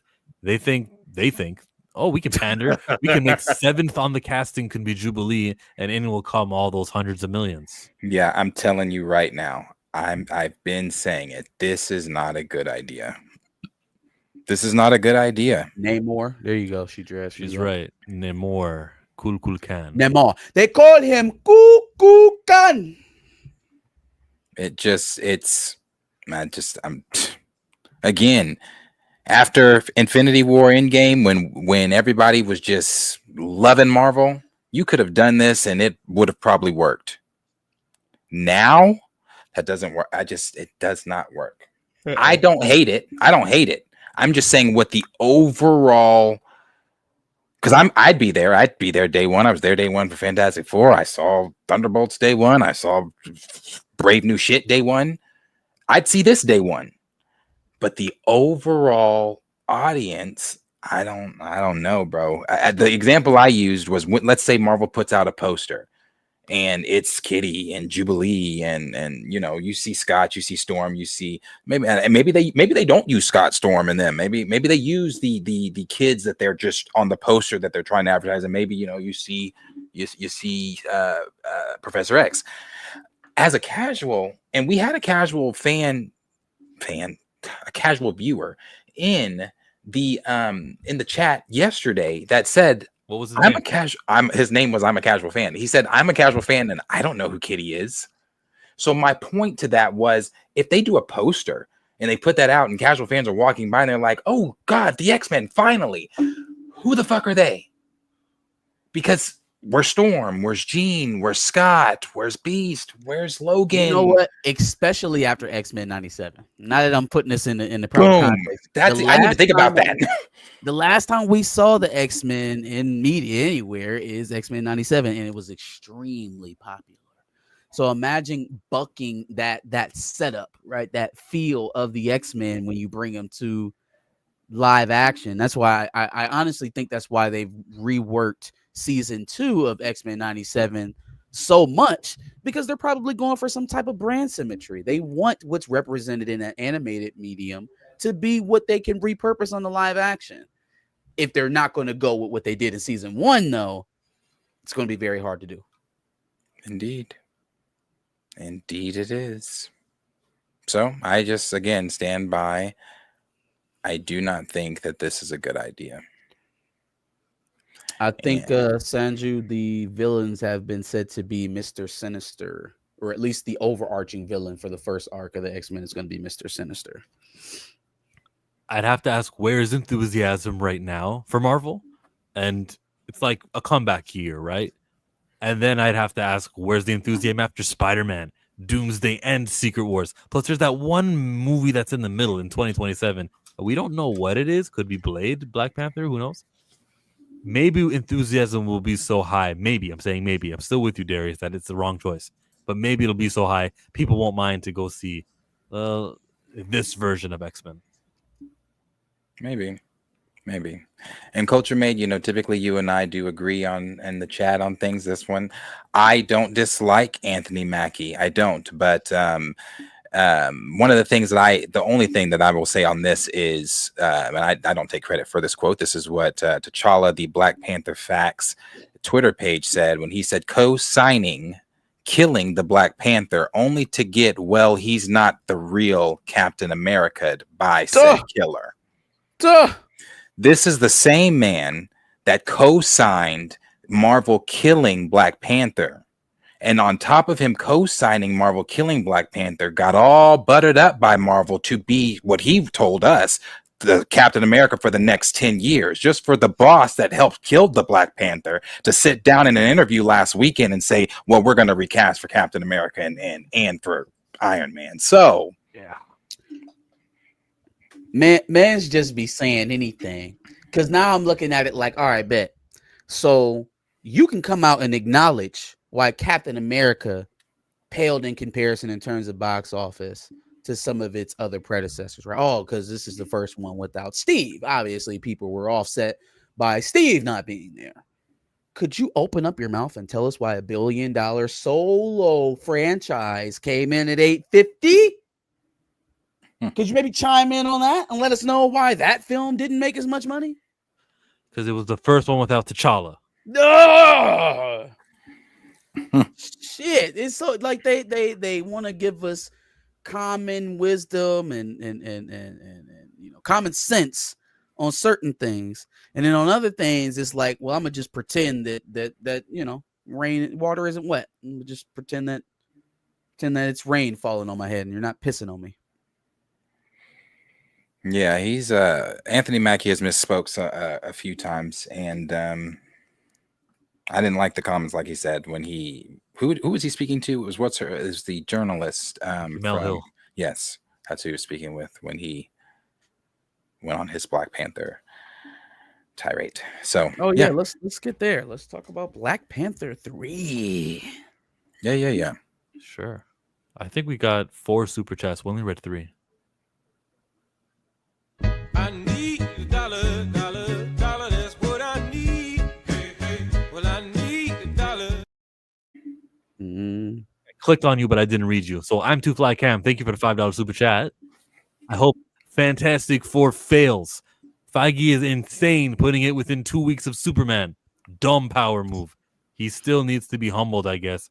Marvel decline is inevitable. Ouch. Bum.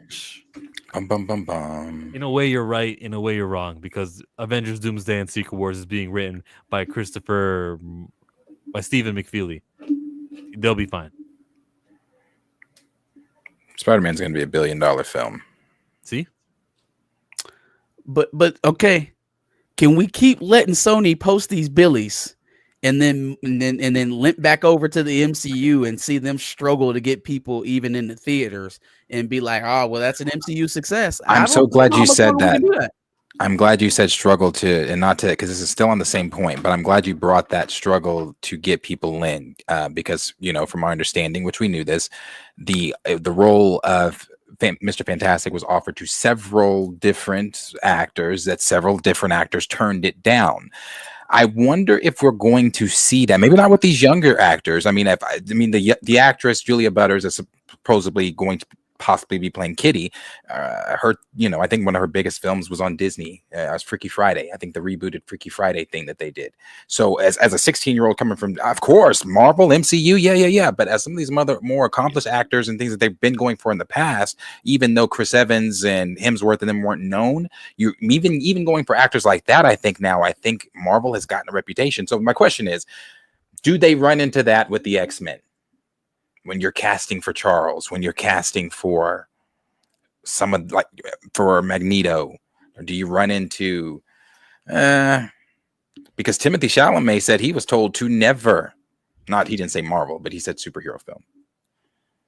He said never do a superhero film? He said he was told to never, DiCaprio told him to never do a superhero film. First of all, DiCaprio wanted to be Spider-Man, so he did. Can eat a dick. He can eat a dick. Like, what? Don't give out advice to shit that you wasn't even trying to follow.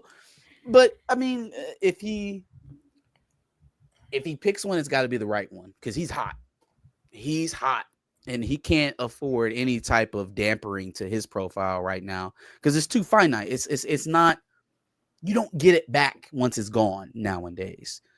The days of the Robert Downey Jr.'s drinking and doing other shit to yourself into oblivion and then limping your way back with this long drawn out redemption arc. It's just not like that anymore. You lose that mo for any amount of reason, you could be out of here. You could be done. And Sharpe is done. He went from having $100 million contract to, in the unemployment line with Joy Taylor. So that is kind of another topic for another day. Yeah, let's we could talk Black Panther, I guess, but just still, Black Panther. You got to pick the right one. Somewhere in here, Black Panther is mentioned. There it is. Marvel's next moves: Black Panther 3, a young X-Men cast to keep the cost down, Blade, and Deadpool. Yes, I'm sorry not to even cut you off, but let's make sure we when we get to that Blade part, we can either talk Black Panther first and then just save. Let's do that. So Black Panther can be its own thing. We did Young X-Men.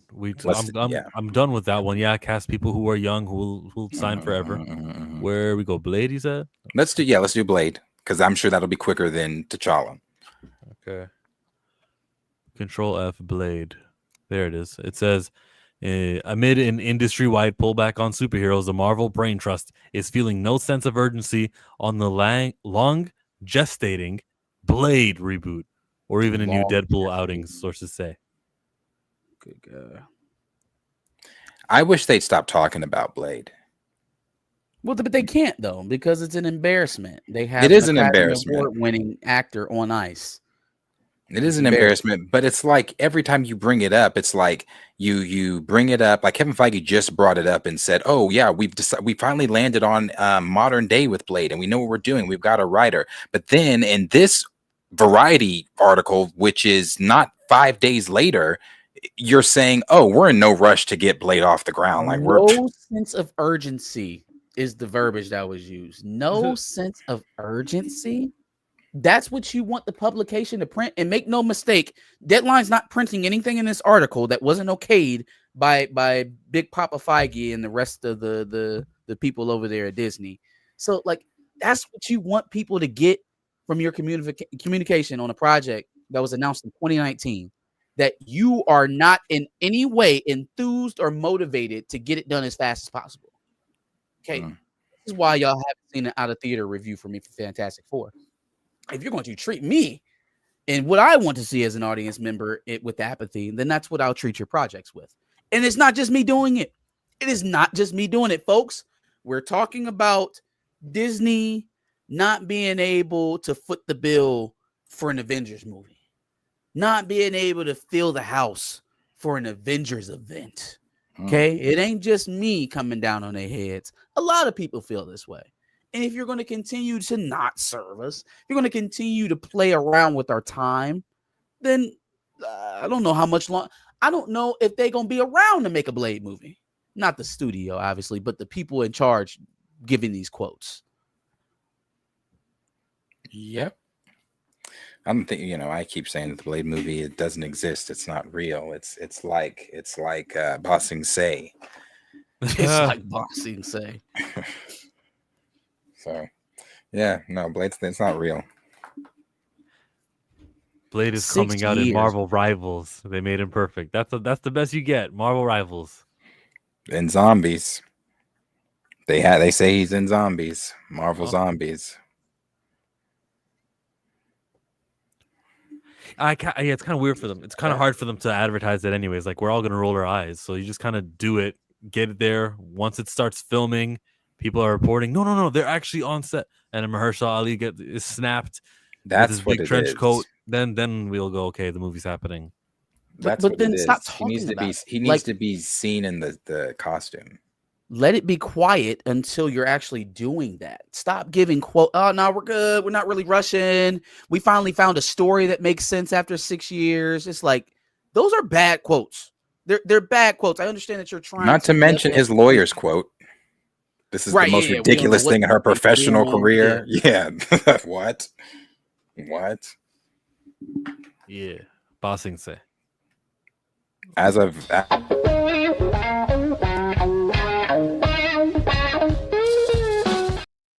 we got what happens first, Ollie's Blade or a Ray movie? Good Ray's God. movie. Ray's Please movie. let Blade get here. Please, movie. God. Blade. No. Yeah, Blade gets made before the Ray in a movie? Ray in the Ryan Gosling movie? Yes, you're right. But a Ray movie? No.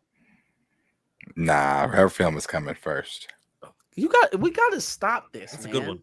It's coming. Stop this. We have long known that Kathleen Kennedy has a way of pushing. They was talking about a title for the Taika Waititi Star Wars movie now. Now, if Taika Waititi's movie come out, then yeah, the Ray movie's coming out because they don't give a shit about making money, and Kathleen Kennedy runs everything that comes out of there, and there's nothing we could ever say. But I just don't believe it. I don't believe it. She's still talking about she's excited to get started. She doesn't know about any dates, any details. I don't believe it. Don't believe it.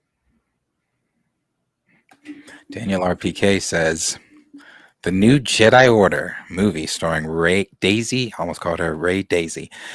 Ridley as Rey will reportedly begin filming in 2026. And when is the Blade sure. supposed to start filming? 26? I don't know. Why didn't it start filming in 2020, 2021? Let's go, Blade. Let's go. Yeah, come on, Blade. Come on, man. Thank you for the super chat. I am too flat cam as usual. Yes, thank you so much. What were you gonna say before that though? As the music was playing, you were talking. I don't even remember. There's something about him. Something about Blade. I don't know. Probably something negative.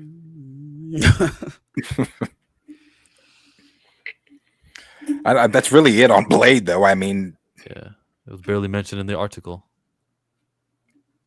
I don't even know why they mentioned it. Yeah. So that was Blade. Are we at Panther now? BP that they're excited about got them all giddy at Marvel Studios. Doomsday will feature Robert. Keep going.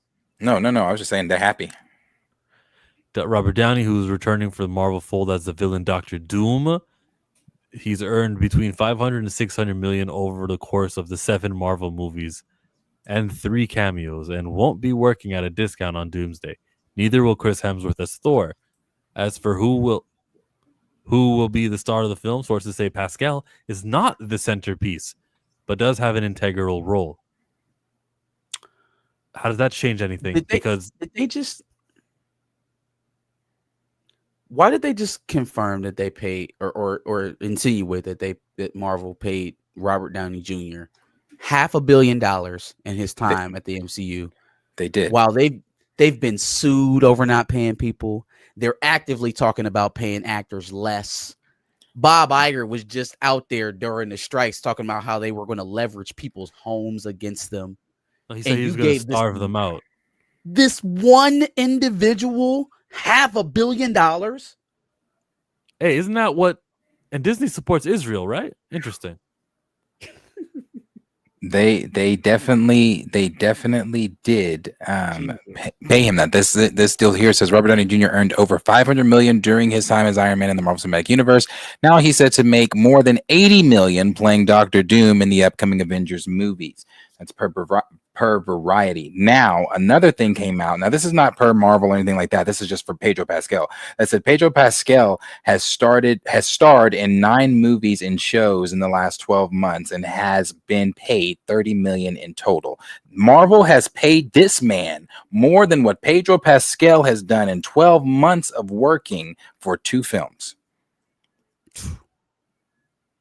So when I saw this earlier, I was going to quote retweet it, but I was like, no, whatever. But I'm saying it here. This better be some hell of an acting job. But also, when you kill me off in your biggest film, and then you're desperate to bring me back to save the franchise, yeah, I mean, I guess I'm gonna run it up too. But that was like $80 to $100 million. The other 500 million came from all the other appearances that this man got. And I know that there was probably built-in incentives for how popular the MCU eventually became, but how is he the only one? Like he's Neo? Like he the only one with a good agent out here in the MCU? A lot of these people are represented by the same agencies. So what the hell is so special about Robert Downey Jr. that Chris Evans couldn't also walk in there and be like, hey, look, what we doing? What are we doing? A lot of money. So we bring us to the most important thing. It's the greatest black character that ever was. However, ideas are percolating on a Ryan Coogler-helmed Black Panther 3, creating excitement internally. The ideas are percolating. Nothing's written, right? And even if a script was written, it could still be in process. Well, creating excitement internally. What is the excitement? It's, they'll love this to Childs. There was some talk of some time travel involved, some cosmic stuff maybe happening in the film. That's coming from Divinity Seeker. It says the plot for Black Panther 3 is about Shuri investigating vibranium anomalies in Wakanda, faint echoes of past Panthers. The villain is Zane. Who the fuck is that? Who the fuck is Zane? I looked that shit up. I was like, who is this? The final act is in space, in a space outpost. The movie is described as a time travel and space movie, weird for a Black Panther movie, is what it says. You guys don't know Zane? You don't know Zane, one of the leaders of the Black Knife Cartel, under the employment of Kingpin? You never watched Echo? Why the fuck is Zane? Why would so anyway, Divinity Seeker is not a reliable source. This is not like somebody like My Time or Alex or anybody like that. But they are somebody that's out there and they try to play the game. I did think that a potential time travel story was interesting because there's only one reason why we should ever be going in back in time if this is Wakanda. So you know, the only positive thing I said is if they're introducing time travel, because they are the ones that told everybody that Eyes of Wakanda is integral, the only show that they're doing, animated show they're doing that's integral to the MCU timeline or fits right into the MCU timeline. So I said the only positive thing I gave it is if they are thinking about bringing the king back and you are using time travel and you've introduced it here, maybe that carries over into live action. That's some wishful thinking, but maybe. Also, next week. Finished you. It's out next week. We'll know the answer to that. It is out next week, isn't it? Don't we think that it's very... Anybody else find it funny how many times people have been resurrected in the MCU? Like just Mark Spector, right? If you graced your eyes on a Fantastic Four movie in the last week, then you saw a resurrection there too, potentially, maybe. I don't know. Spoiler alert. We got Jane cured of her cancer temporarily so that she could be Lady Thor, and then we actually watched her walk into heaven. You know what I mean? Like, it's so death is so frivolous for everyone else. It's so frivolous. You just boop, undo it. Reality warping child. Boop. It's so crazy. So crazy. Yeah, do they watch? Do they like go, oh, fuck these Pantheon guys. They're calling out these double standards. Like, what do they think when they watch? It's crazy, man. It really is. It really is crazy. But what is the thing that they could be getting excited about? Is it the possibilities of T'Challa being recast? Oh, that's true. They did. Is it the possibilities of T'Challa being recast, or are they just happy about what I believe is Ryan's story? You know, I think he came with a banging story to their standards of, hey, look what we've got and look how this all fits. Because clearly, I would he have to be keyed in, and maybe not. We've kind of talked about this. Does he have to be keyed in on what's happening with Wakanda in Secret Wars and how that affects his movie going forward? He should. Okay, so then he would be writing off of what happens in Secret Wars and how it wraps up. Yeah, how it resets. Yes. So I guess really to know anything more about BP3 for sure, we would have to obviously see the first the new Avengers films. What is the reset? What's the plan? What's the method that is, because you could get a variant, you could get a reborn, a Skrull, a this or that, things I'm not even thinking about. We got to see how Secret Wars plays out. But do it. No matter how you do it, recast T'Challa. Bring him back. Bring him back. Don't know how you're going to do it. I mean, you can do it anyway. It's comic books. You just watch the child. Boop. With the power cosmic. Bring Sue back. We just do whatever we want, bro. We just do stuff out here. Yeah. Except bring it back to T'Challa. They sent a casket out to space, y'all. They sent a casket out to space. They didn't continue researching the disease, whatever it may be. I guess they had no worries about it spreading to anyone else in Wakanda. You know, the king himself caught some incurable disease. I guess we're not worried about anybody else in the entire Crown City catching it. I guess we'll just stop researching it and investigating it after the king dies, right? Well, we're definitely not worried about the royal family because there is no royal family. They're all dead. No, there's a royal family. There's a royal family. You know, you got Shuri left. You got, you know, You have Shuri left, but Little Shuri's Tupac down there. Little Tupac is down in Haiti. He's extended family.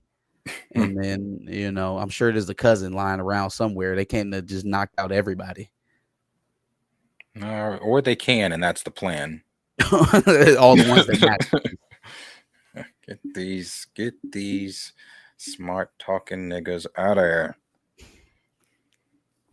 I don't know what this. I mean, they're going to exalt anything he writes, right? Ryan Coogler is hot right now. His name is very popular, and it will have been the third installment to what they consider right now to be a successful franchise. So I don't expect there to be a split or anything like that coming in anticipation over Black Panther 3. They're going to say whatever he puts up there is good. For me, with the MCU being where it is right now, is where does it end up falling in terms of box office based off of what you write? Right? I think it's already been proven that whatever you do narratively is going to adversely affect this movie. You bring them back, I think it's going to be a positive. If you continue down this line of derivative characters taking up the mantle, I think there's only one way to go from that as well. So what is the ceiling of another Black Panther film without its title character?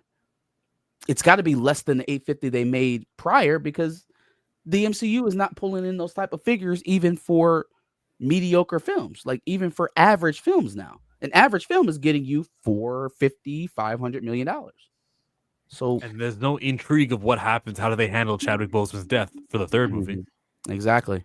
I think they have, and just saying what I've said before, I think they have their way out, and it without it being in the audience's eyes and in their eyes, without it being a derivative character, which we've said before. You have your child, he's either an adult or a teenager, warrior, prince, protector of Wakanda now.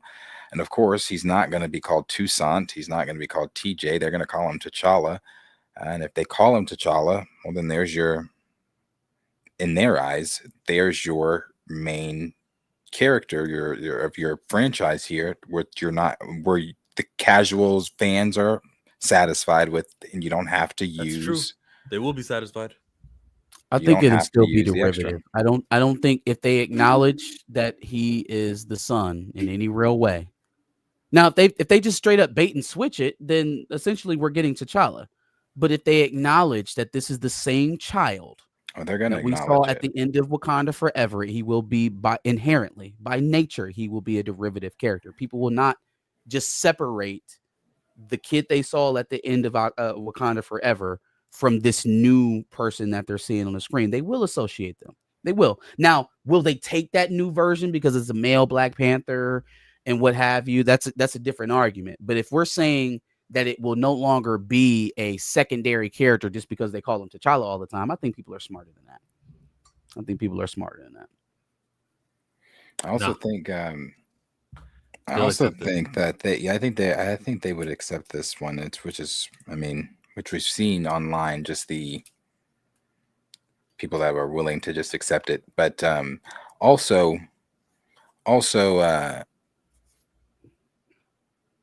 if you do age the kid up or whatever, I think, which, like you said, I saw, somebody said that, they would have to,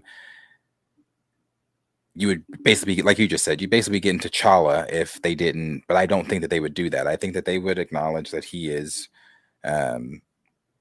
because you would have still some of the old MCU people around.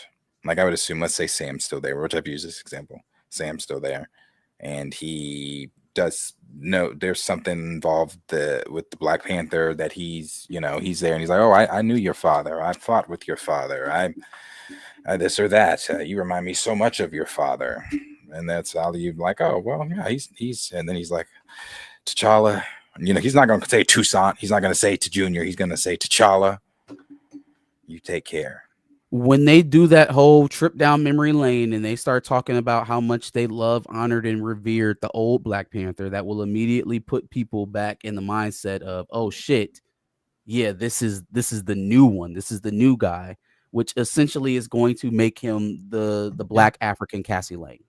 So I don't have much faith in them being able to post big numbers. Will they be able to get general audience members to accept that this is the new Black Panther? Sure, but that doesn't mean that they're going to pay for it. My point is that you can put out whatever product you want. You can market it whatever kind of way you want. You can convince people whatever you think that you can get over their eyes. But at the end of the day, the dollar votes. The dollar votes. And if people are not going to come out to see cornerstone characters, first family of Marvel, if they're not going to come out and see characters that, you know, according to you, they've built up a love for through all of the Disney Plus shows and all that other stuff, it was the Thunderbolt stuff. If they're not showing up to see Sam Wilson, right, a guy who's been in the MCU for the last 12, 15 years, why would we be showing up for another, again, a derivative character? If you're going to acknowledge it, they'd be better off just not acknowledging it and just leaving it ambiguous. But if you're going to point it out and do this whole legacy character thing, you are signaling to the audience that this character is inherently lesser. And that's the way that it'll be received. But then again, what if you have, like Tina put there, you know, ain't no Black Panther movie making sub 500 Sinners hit. Okay. I think, you know, what if I don't know how else to convince you that an MCU movie Ryan Coogler made or otherwise could crater in this current MCU market. It has nothing to do with Ryan Coogler. It has everything to do with what people are willing to pay for this content and how far he will push to appease the fan base. One thing we can't say is that going on this narrative, whatever it is they plan to do with it, anything other than T'Challa, you're not serving the fans. It's not fan service to bring us T'Challa, right? It would be another personal decision that's driven by Coogler and the Disney brass, but it definitely wouldn't be fan service. It's not going to be a nostalgia driver. It's not going to be a big event to see an introduction of a derivative character. So all of that, combined with the fact that even movies that are good that people like in the MCU right now aren't performing, it could absolutely make sub 500 million.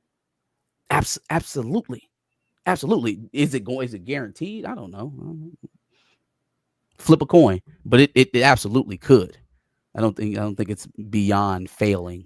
It's so evil to create a character in Tucson, call him T'Challa, go 3, 4, 5 movies with this guy, and this franchise reboots, and we never see Nakia's son that she has with T'Challa again. They just use regular old T'Challa. Invest in this dead-end character. Fall in love with this guy.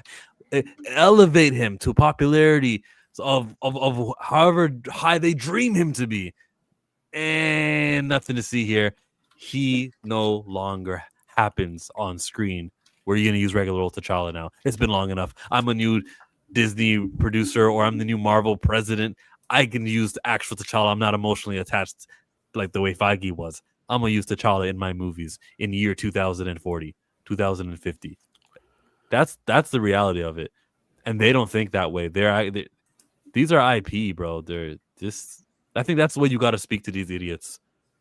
You're trying to make money with these guys forever. Just like Lilo and Stitch made money back for you in 2004, and now it's making money for you again. Black Panther, T'Challa, is making money for you now. He will be there in the future. Blade was there in the past, and if you get it right, Blade will be there for you in the future. It's the same thing. They even got the same skin color. You got to just use the actual character often, make him relevant, and when he's reoccurring and he becomes a staple in the movies, you benefit from it long term. Superman made 600. It's gonna make 600 million plus because of the past stuff. Now, if it was just a new franchise out of nowhere that James Gunn was doing a movie for, it wouldn't made this money. But thanks to the past, thanks to Superman being Superman, it's making its money. Think the same way, except he's fucking black. That's all. He's fucking black. Does it even make sense narratively? How did the first Black Panther come about, right? T'Chaka murders his war dog brother, leaves his child in Compton to fend for himself. That child then comes back after T'Chaka is murdered by Ulysses Claw. Ulysses Claw helps infiltrate Killmonger into Wakanda. And then we have this whole narrative of a lost child being left and that coming back to destroy the entire nation of Wakanda. Like that's the narrative of Black Panther 1. T'Challa goes to the ancestral plane and yells at all his ancestors and tells them how wrong they are and how those type of decisions has led to the fall of the royal family being removed out of Wakanda, at least to that point where he was talking. Like, it's led to everything that has happened here right now. Right? And so then we come back in the second movie and we step all over that. But I'll give him the excuse, right? I'll give him the excuse. Chadwick Boseman passed. We're trying to match narratives. I don't agree with that, but you do what you do. Let's give him the excuse of him repeating the actions of his father that he yelled at in the ancestral plane for doing the exact same thing. Let's set that aside. So now for a second time, we have a illegitimate Wakandan coming back trying to claim his ancestry. We like this one. He's the good throne. guy. The music will be They're nice and heroic. But they just fought a civil war getting the last guy out. You think they're going to take another illegitimate Wakandan ascending the throne? So we watched Killmonger almost rip Wakanda apart, almost murder our true king because he was an outsider coming in. He had Wakandan blood, but he wasn't of the culture here. And so he wanted to do things that weren't necessarily aligned with our interest. How do you think they're going to react to another illegitimate son from the same line, from the same exact line? This is Black Panther 1 all over again. Yep. It's challenge day. Well, what do you... We will not have it. I say we will not have it. No.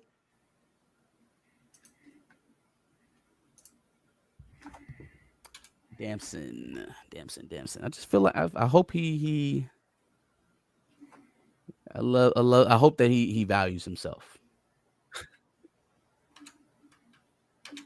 Hope he values himself. Those are the blooded bow. Are you gonna read the comments? I'm trying to zoom in. Bro, I've seen people I wouldn't have thought to accept to child. This is June 20th. I don't know this Instagram page. Comic MCU. On the Today Show, Damson Idris was asked if he has had any conversations with Marvel Studios about taking on the role of the next Black Panther. When pushed for a yes or no, he laughed cheekily, replied, yes, no. Would you want to see Damson Idris take on the iconic role of Black Panther? I still miss Chadwick Boseman. First comment. Get on, man. That's not a no. Okay. Someone said this would be great casting. Someone said, honestly, probably one of the very few that can take Chadwick's mantle and make it their own. It's Chadwick's mantle. Someone said, I think he'd be casted as T'Challa Jr. Tucson. This person's on our side. We need a recast for the actual T'Challa. Okay. My pick is Aldous. You knew he was on our side because he uses the terms Tucson. People don't know that word. This person said, yes, please. I see it. Someone said, absolutely.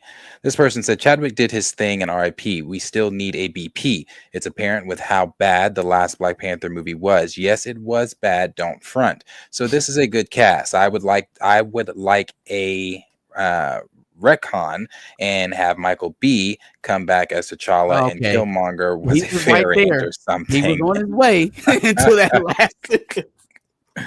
Someone said much better than Letitia Wright.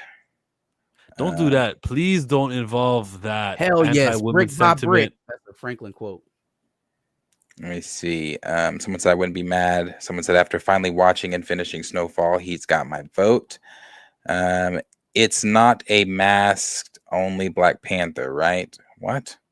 I don't even know. Let's see. As an African, I have to boy. ask: I don't are even there wanna no read it. African actors good enough for this role, Next. or the producers Are we not are just counting not Dancing bothered? Idris No, as he's an got to be African actor? foundationally Wakandan. That's yeah. Next. Foundationally Wakandan is crazy. Wakandan. No, you guys know that whole African American debate is it's white No, but supremacy. that's not this though. We're not even involved in that. This is some African beef. He's not African enough. It's the Dancing, same. is it? Yes, but it's the same things I see also. Oh, FBA, you got to be cast there, cast there. It's the same fight. It's just from the opposite angle. It's the same thing. White supremacy is laughing and going, "This is great." Anyways, keep reading. I wasn't aware that Africans were ostracizing Damson as not being African enough. People said, somebody said we need him. Someone said yes. The person said yeah, These are pretty please. positive. Let Either him him be or Aldous Azari. Hodge? Yes, I spelled it wrong. Get your ass. Oh, so where was it? Here it is. That'd be Azari. Yes, I spelled it wrong, but I don't care. Loved that movie as a Talking kid. about the ultimate universe where all the Avengers died, but they had kids. They were like being raised by an Ultron bot. I don't know if I've seen that. We're getting Somebody said, yeah, they're talking about getting a white version. I'm not reading that kid. Somebody said keep it Azuri. Aldous Hodge. Yes. Azuri is not an option. I've been begging for this since Chadwick passed. It's the right decision. Someone said he can portray as Azuri, T'Challa's son, in a different universe. Glad we stopped with replacing, but as long as it's clear he's the son of T'Challa. Get your ass on. Bro, yes. Stop playing, man. This person said yes and no. I think he should play another hero, create his own version of someone we haven't seen yet. Someone said him over Shuri. Son of T'Challa to the future. So let me ask you. Because there's a good enough mix of all opinions in that. I feel like most of them are positive for Damson. Mm-hmm. But let me ask, and this may sound biased coming from me because you guys know where I would like this to go. But when we talk about the segment of fans that really want this to be the kid, does it fucking matter? Like, does that matter at all? We know what it looks like. We have data of what it looks like when the fans want T'Challa and they don't get him. We know what the data looks like. You could, if you still call the movie a success, that's your prerogative. I'm just telling you, without the main title character, we have the data on that. We don't have the data is on, oh, well, people were expecting some derivative character to take over, but that didn't really happen and they went with the original. Do you feel like that is a move that's going to lose you money? Because we know the latter already did. Like, we have that already. We know that is it's a less than favorable position to be in, at very least. Is someone really going to withhold their dollar? No, you know what? Because they're disrespecting my friend Chadwick Boseman, and I'm not going to pay for this movie ticket. No, they're going to say, I want to see how it's done. I hope he can. They're absolutely not withholding their dollar because the son's not in this movie. Absolutely not. Absolutely, positively not. We just like talked Star about Wars how Normie sequel fans fans don't even know who Kitty Pryde is. If they don't know who fucking Kitty Pryde is, how much are they checking for this character that was created in the last movie? They're gonna say new Black Panther. Let's go. Same with Star Wars sequel fans. New Star Wars. Let's go. So cater to the ones who, us. Cater to the ones who, if you fucking recast, how many positive videos there's going to be, shorts, there's going to be content covering it, loving it. But if you don't recast, there's going to be straight apathy. They may not know what derivative means, but they know what secondary means. They know what a B squatter is. They know what a bench player is. They can understand the concept of it without having the actual verbiage. They know one is legit and the other one is boof. One is genuine issue, you know what I'm saying? The other one is Fugazi. People know genuine and fake. They understand that. Are there movies that prove that? Is Brave New World, is it proof that this is not the genuine Captain America? That's why I made so much less. Look at Ocean Thunderbolts 8. is not. Look at Ocean's 8 compared to all the other Ocean's movies. Look at the 2016 Ghostbusters movies compared to all the other Ghostbusters movies. They did worse. The Melissa McCarthy led ones, it was awful. It was one of the worst movies of all time. Huh? But beyond that, people didn't want to go see it, even still. Do one I with just males. don't think the secondary characters carry, especially in franchises that are built on having a main character. If this was something like fucking Tekken or Mortal Kombat, even, right, they can survive that because there's not just one person carrying the whole thing. That is not what superhero projects are necessarily. They are built to tell the story of a protagonist. If you don't have that protagonist, you start kind of coming back. Hell, Captain America. Kevin Feige offered up this very explanation, did he not? Yeah. Captain, they make no money because we had Black Cap. Had Black Cap, so Cap ain't make no money. What he said was, he needs Chris Evans. Same thing. We had Black Cap, so people don't want to see Black Cap. They want to see White Capped. Wonder Man is coming out. I keep forgetting that. He's like, you guys want representation? Here it is. Simon Williams. He's black now. Go get you some Wonder Man. Ugh. And as Tina corrected it, the first is Friday. Eyes of Wakanda comes out Friday. Coming out Friday. This coming Friday? Well, This we'll talk coming about it Friday. Okay. Well, have fun with that, folks. Oh, I'm not watching it. Well, I'll talk about it if they do the time travel thing. 800 million without the main character isn't bad. The next movie is The Real Test. I would remind you every time I bring up that money, it's to say how much less it made than the first Black Panther movie. But also, let's be very real here. They advertised it as a farewell to Chadwick Boseman. Sure did. So people were going as a farewell to Chadwick Boseman. And a lot of people, too, with that farewell, had curiosity attached. How are you doing this without, blah, blah, blah, blah, blah, blah, blah. Yeah, I can equate lots of that 800 million to, the main character of the franchise. Yeah. Killmonger coming from Wakanda, getting kicked out, then going to school to be a scientist and not effing with a young boy from the hood who just want to go home but had no true home. Sometimes I just click on these without reading them first. Trading out Natasha for Yelena is the most successful of them all so far. If you want to talk quality, people like Thunderbolts quality, but the movie did not make money. I think only made 382 million. Not very well. I'm not watching, so it does. Yeah. Yeah, you know what, Lawrence? If you do watch it, go pirate it or something. Don't let it chart. Don't let them say we're successful. Killing T'Challa was even more than Ironheart. I can't lie. Both times I went just to cry. Damn, Coach mate. And even what Tina just said, people had to go back multiple times. This wasn't a one and done. Maybe it wasn't a one and done. I think a lot of people's second one though was on streaming. I've heard a lot of people say they watched that movie one time and it was sad enough to where they didn't want to watch it again. I've also had people who did go see it multiple times in the theater, but one outranks the other, and the amount of people who have seen Wakanda Forever one time and never gone back is beating out the two-time viewers in the theater at least. But in the timeline of things, when you're watching Marvel films, in the timeline of Marvel films, when you get to Wakanda Forever, what went wrong in your day to where you're like, oh yeah, Wakanda Forever, like that's the watch one. This funeral movie. Let me go pop this on. Yeah, let me go watch this funeral.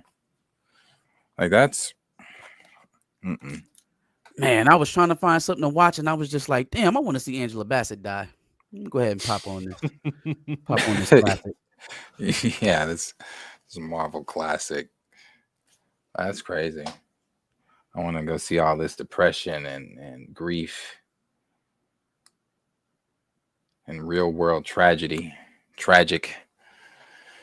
Yeah, no. It suggested it. I watched Multiverse of Madness when I was in the studio the other day. I always put something on in the back and just, while I'm doing something in here. I put Multiverse of Madness on, and as it finished, it said, "Up next, Wakanda Forever." I said, "The fuck it is." So I haven't seen that shit since November of 2022. I will never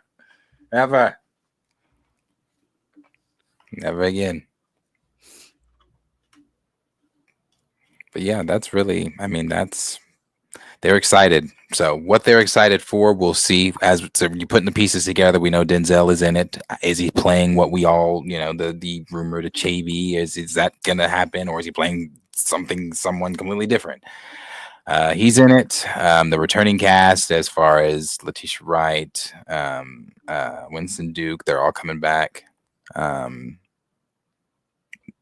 I don't know. I think the rumor was Killmonger or not Killmonger. Michael B. Jordan. I saw Killmonger again. Coming back? Did they? Was that not a rumor? Am I mixing rumors up? Maybe not. Let that man go. Ryan Coogler's directing. Killmonger will be in it because they've done every movie together. Michael B. Jordan wants to go do other things, but Ryan just keeps on calling him, and he won't tell him no. He's that one friend that he won't tell no, but Ryan just keep calling. Hey, look, I got another movie. Like, you know what, Ryan? I was actually shooting my own movie coming up here in April. Yeah, that's all good. But when you come down here for Black Panther 3, just make sure you know what I'm saying? Like, I think he just kind of keeps that man constantly booked. Michael B got friends on the line on the other side with him. Tell him. Just tell him. A Haitian unk from the Bronx. You don't want to. Haitian unk from the Bronx is crazy. You guys seen that new kid that they put in the TV show for Iron Man? Everyone's a kid, but let me just skip to this. I saw your video on it. And I thought like I wasn't reaching, but some people did say I was reaching. Look, he was not allowed to be on X-Men 97. Finally, he's allowed to be on a cartoon, and it's the one where it depicts him as a child. That's not like, don't underestimate white supremacy, guys. Like that's the image of seeing and imagining T'Challa as younger, it was intentional. He's finally allowed to appear in something. All right. So now that he's allowed to appear in stuff, let's see him in What If and in Zombies and in all the other things that they do. Let's see T'Challa. I do see the very, targeted nature of only showing him as a child. Mm-hmm. I guess the only fork I would throw in there is the fact that they were already doing it pre Chadwick Boseman's death with Spidey and his amazing friends with that one. And then that was also a T'Challa that was a kid. Yes. So I kind of feel like there was already a precedent set for it, even when we weren't having this conversation of whether or not T'Challa could be repurposed in other mediums. So like that would be the only pushback, is because they've already kind of been doing this with their other kids shows. No. But the point is that Jake Castorino told us, I don't know about the closed door meetings and mandates. Now he is allowed to appear on screen. Like there was a whole 4 years or something without seeing him, except for the what ifs that Chadwick Boseman did before he died. Now we broke the rules. We broke the no T'Challa allowed rule. All right, so he's allowed. And then what do you know? It's the one where he looks like a kid. That isn't nothing. I'll just apply some foresight. We got supers, but are you looking for something right now? I hear clicking. Good. Oh, no. No, sir. Then away we go. Juice World. Honey big, Uncle Phil, twin Glocks, feeling Lil, niggas hate, Uncle Tom, spin them off me, hair sell, get them off me, go to hell. Dun, dun, dun. No Sense of Urgency. Meanwhile, 20 years ago, we had a Blade trilogy and TV series. No Sense of Urgency, as the loud AF shouting in the theater as Snipes emerged from the shadows in Deadpool 3. I wish I was sitting right next to Kevin Feige at that red carpet premiere of Deadpool Wolverine, and I'm just looking at him. Yeah, see, that's Blade right there. People like this character. He's popular. And it's not a Wesley thing. It's a Blade thing.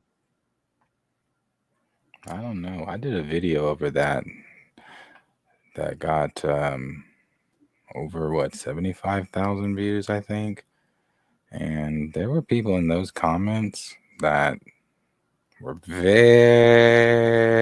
Team Wesley. I think 90% of those comments are Team Wesley. That's another one of them times where I'd be like, it shows us that like the majority shouldn't necessarily always dictate, or at least the loudest majority, because Wesley Snipes may be the more popular Blade figure at this point in time. Who gives a shit? Wesley Snipes is close to 70 years old, y'all. Wesley Snipes is not going to be Blade. I don't think Mahershala should be him either, though. The most we could hope to get from him is a cameo going forward. So why would we refocus our time on Wesley Snipes? You know what I'm saying? And you make a good point with Mahershala, right? Mahershala was already in his late 40s when they cast him. He's not getting any younger. 51. Not that I feel like it's going to be a problem visually, but just in terms of how long do we get to keep this character, it is a little bit troublesome that they're taking this long to get the project off of the ground.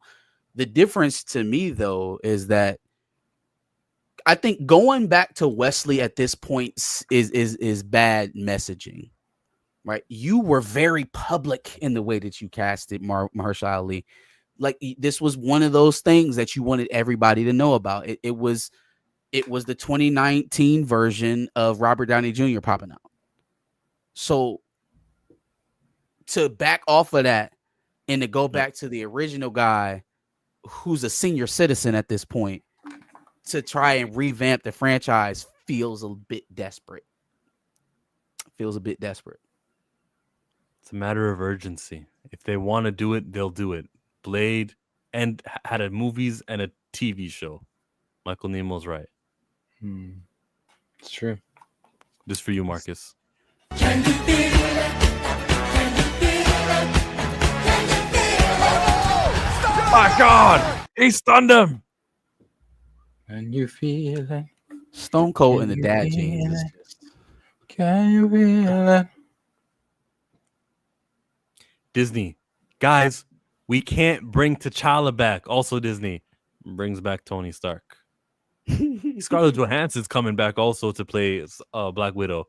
Chris Evans is rumored to be back also playing Captain America. Everybody's coming back. It's Super Smash Brothers Ultimate. Everyone is going to be here. Alex over the Cosmic Circus today posted, thinks the video game Ultimate Alliance. Remember that game? Do you remember? Torian, to answer your question, I did see that in the chat. The next movie I'm looking forward to is Weapons. I'm looking forward to seeing Weapons. Yeah, you are looking forward to Weapons. Yes. I'm stuck on Highest to Lowest. That's coming out at the end of August. That's the next one I really want to see. But I'll probably see Weapons in the meantime as well. Yeah, Weapons looks good. Looks good. We're supposed to get a final trailer tomorrow for The Conjuring too. The last Conjuring. What's the last Spike Lee movie you've seen? Last Spike Lee movie I've seen? Like just randomly Do the Right Thing. I'm about to say probably Do the Right Thing. What's the last new movie that he's done you've seen? I saw Black Klansman. I don't think I've seen or the Five Bloods. I saw that. Seen both of those. Black Klansman. I am not watching enough Spike Lee. But thanks for that, Super Michael Nemo. Yes, that is Disney. They're totally hypocrites. One more. I take what's mine and take some more. It rains, it pours, it rains, it pours. Yeah. This is because I clicked on your I just said, I just click on things. Thank you, Culture Made Channel, for like paying money to explain what you were talking about in your live chat. That's crazy. That's love. Thank you. That is So I'm not exactly sure what Killer's about. I seen it's not Killers, Weapons is about. I think it has something to do with disappearing children, but then again, it's a whole bunch of shit going on in that trailer. So There's a lot going on. I'm anxious to see what's going on in the movie, to be honest with you. Yeah, the kids. Anytime you have kids in horror movies, that's always interesting because it's creepy. especially when they're just like in that. I love that trailer. They have the little girl narrating it, and one night, all the kids in our neighborhood got up one night and just ran out of their houses. And then you see all the kids just. And apparently that is not the main plot of the film. Oh, like, it's not? Disappearing kids is not the main focus of the film. So that's why I'm extra intrigued. Oh, yeah, I'll be checking that out. I still haven't seen Together. Came out yesterday officially. I'll probably check Together out this weekend with Dave Franco and his wife. It's now, again, body horror stuff. It's really weird for me, but I think I can do this one. Like when you start doing like the blood bending. Yeah. Hey, Marcus, before you go, can you stick around to listen to this? It's related to the Shannon Sharpe stuff. This is it. Aren't we done? Are we done? If we gotta go, we gotta go. No. We can do that. I'm just saying. Wasn't that it? Wasn't Shala lit the last? No, did we talk Shannon? First, Zootopia. Oh, Zootopia's trailer. We didn't do Zootopia's trailer. All right. I think we talked about that. Oh, that was before you got on. I barely touched it. Yep. I wanted to show this video. Let's do it. What exactly right now is stopping these 30 companies from uniting and creating a streaming website or a streaming app like with Netflix, a black version?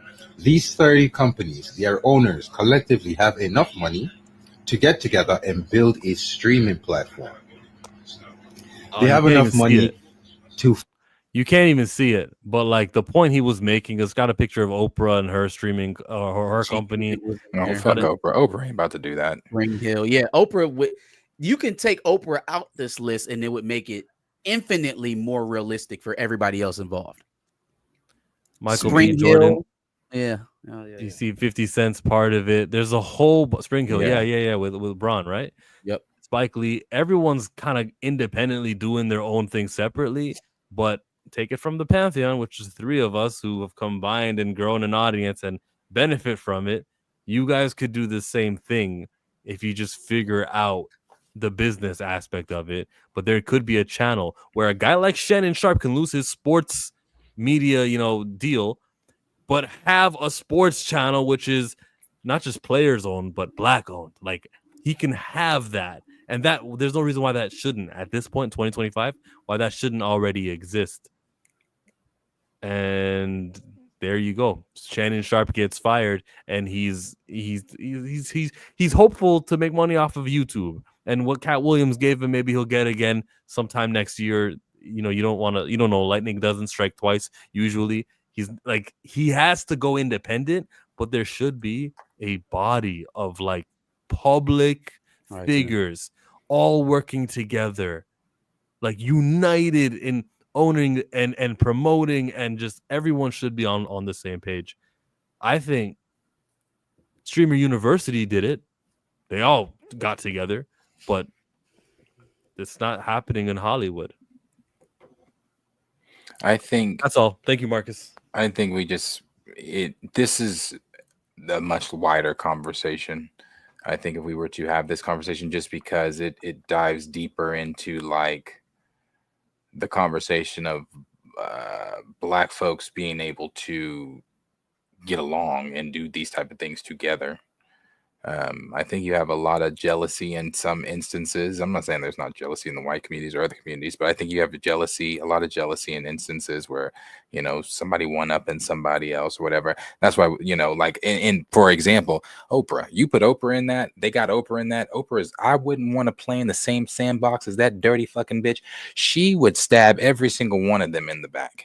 Oprah, she's been playing blackface with Gail her entire life. So she's one of the ones that wouldn't play well in the sandbox. I don't know. She's catching a lot because of the Hawaii roads that she owns. There's more than just the Hawaii shit. She has a track record like Donald. Oh. She's another one that she's black when it suits her. Okay, well, we need more ice cubes. We need more. Basketball's popular. Why don't I have a 3-on-3 league? Yeah, I agree. And then Shannon Sharpe can do that. If I'm Ice Cube, I'm offering Shannon Sharpe a job. Like this guy would be great. Sideline, bull job. That's foul. I do think we should have our own, I mean, it's not like we haven't had that in the past before with BET. BET is not gone. It's still there. You still have Black Entertainment Television. Now BET is not the BET it once was. The BET Paramount. that we all grew up on. Paramount. Well, there you go. But you need a black, something like, like what BET was back in the day, but on a much larger scale.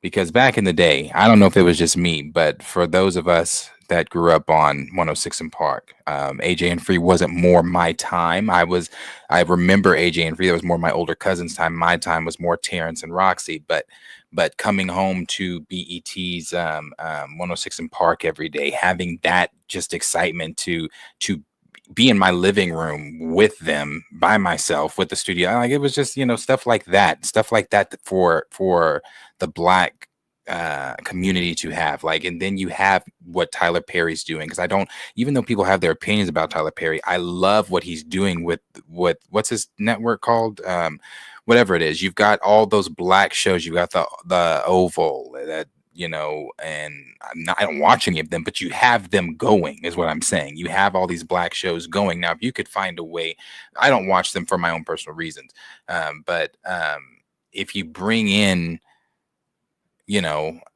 creators like Tyler and some of the other people that were on there, creator, it could be great. It could be great. And I think I've always thought that, we should have our own for us, boo-boo, for us, by us. Yeah, the library exists by now. Like, if you just take a movie here, movie there, there's enough independence in there that you could have a solid 100, 200 films in your library. And then just create new things, create a new series. Our culture is the most imitated culture. Our culture is the most hated, but most wanted. They want to be like us so bad. So yes, they would, like, they gravitate to our music. They gravitate to the way our ebonics. They gravitate to the way we dress. They gravitate to our films. I mean, yes, if you did it, it would not just be beneficial for us. Well, it'd be beneficial for us, but they would help contribute to that being beneficial, because they would be all over that. So Netflix got their own thing in it, and they're talking about, yeah, bro, they'd be eating that shit up.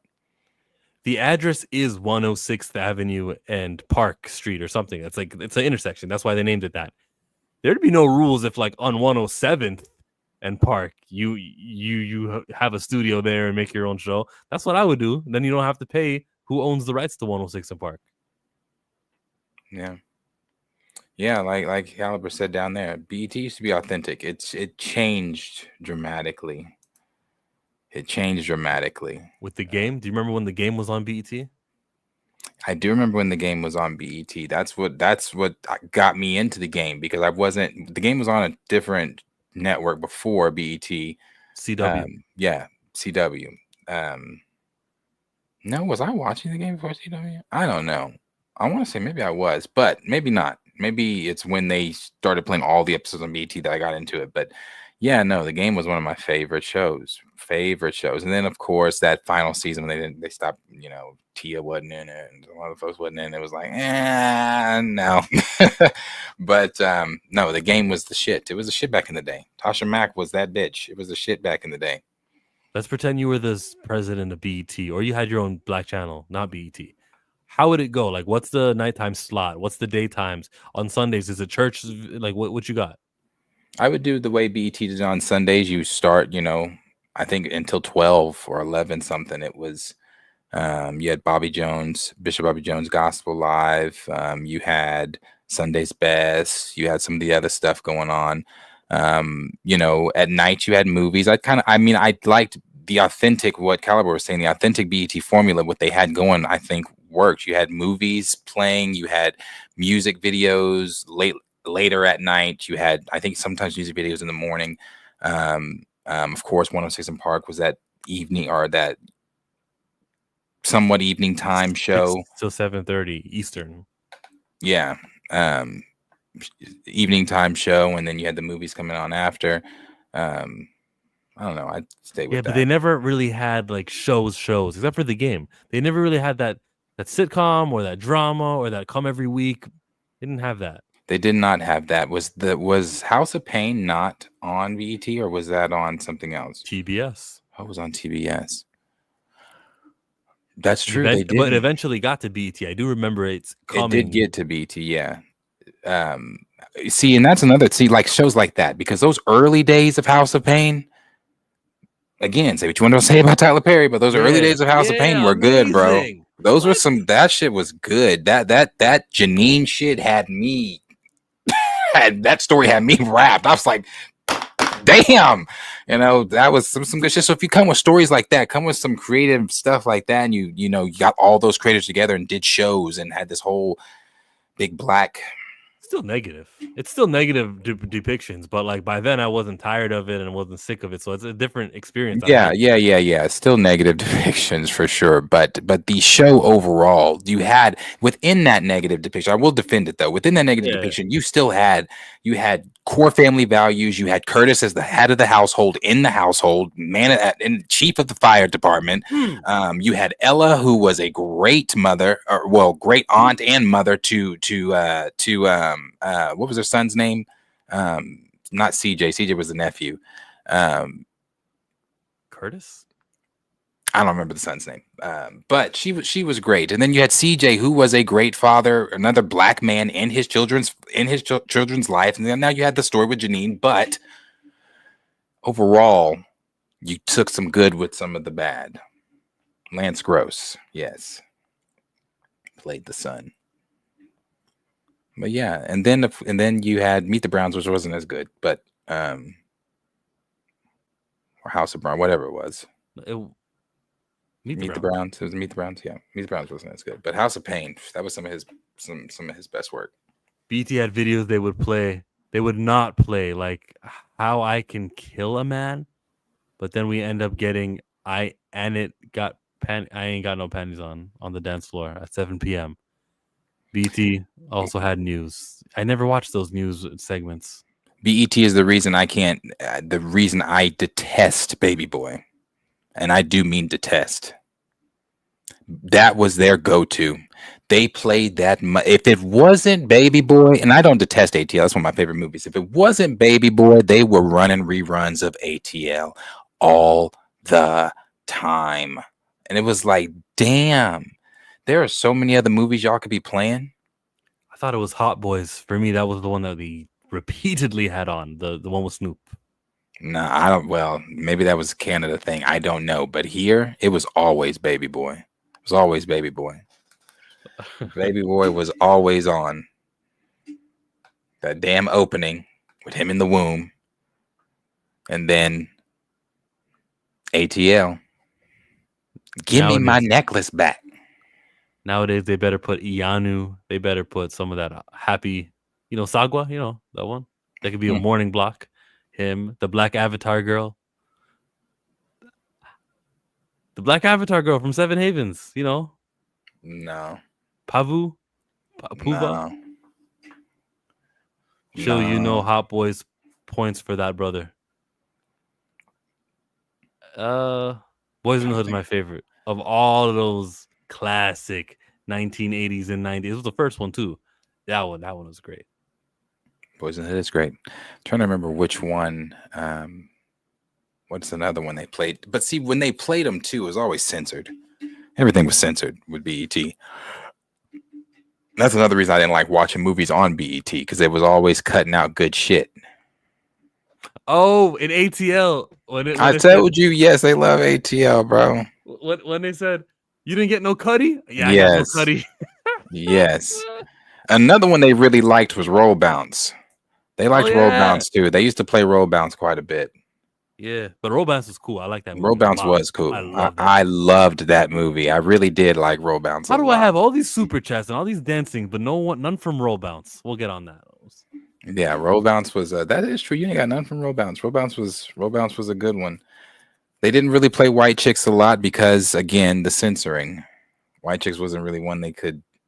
Soul Plane was very Boy, that is true. They did play Soul Plane a lot. Oh. Damn, they played Soul Plane a lot. Soul Plane was on BET like. Wow. They redid it, eh? Godfrey and Snoop Dogg and Drewski did a Soul Plane redo. Soul Plane, that shit was so funny. Shit was so funny back in the day. Classic movie. And Kevin Hart even tell you the reruns of BET is what paid for the movie. Shit's funny. Those was the days, though. Those were the days. Are you kidding me? Where is Comic View now? You're telling me there's not a demand for comedians for just 7 minutes of just But the thing is, back in the day, like, you know, you had Martin coming out there, you had Chris Tucker coming out there, you had Bernie Mac coming out there, you like and saying shit like, I ain't playing with you motherfuckers, you know, like that's in the crowd work, like you don't have that today. I don't even know if anybody has that sauce like that today, like those comedians did back then. No, don't say that. Man, there's somebody right now. But even now, the world is too sensitive for all that shit. Like the jokes they used to say back then, come on, man, they're so sensitive now. Like would we get flagged if we pulled something up from Comic View? Yes. Damn. It's CBS, Paramount. Now, some of that shit back in the day, man, because Bernie Live, yes. Eddie Griffin, he's another great comedian. A lot of them are still alive and around. Like I think they'll be pricey, but it'll be a good way to end each episode of the new Comic View with one of our classic guys we remember. And you were thinking of Def Comedy Jam. I'm thinking Death Comedy Jam is what I'm thinking. Same, but like but same they're idea. both the same. The same format of a show. Comedians do their thing. We like them. Is that guy Hamburger still alive? Probably. Now, Death Comedy Jam was the shit. These are the names: Corey Holcomb, Carlos Miller, D. Ray Davis, Bruce was another like Bruce was funny. That Bruce, yeah, that was a good era. Those were some good comics. We get Gary Owen now if they did it today. And Coy John or whatever his name is. That is unbelievable orange chicken. There's this one special he has that's really funny. There are some comedians that are, you know, today still doing it that are really funny. My aunt, they treasure this DVD they have. They all went to see the Kings of Comedy. My mom, her sister, and my mom's sisters, they all went to see Steve Harvey and all them and Cedric. Yeah, and there's a part, and they treasure this. Like they treasure this. I feel like this gets brought out like at reunions and shit, because they get like the camera pans on them as they're laughing, and they're like, "Oh, there we are."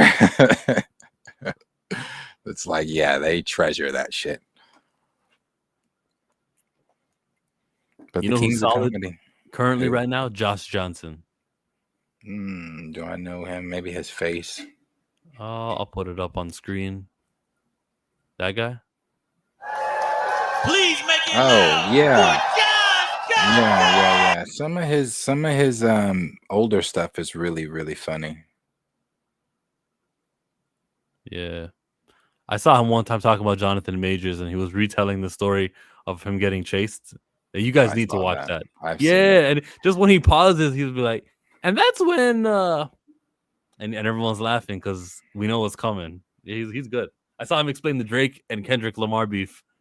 Yeah, funny. He's funny. He's got a segment now on the Daily Show.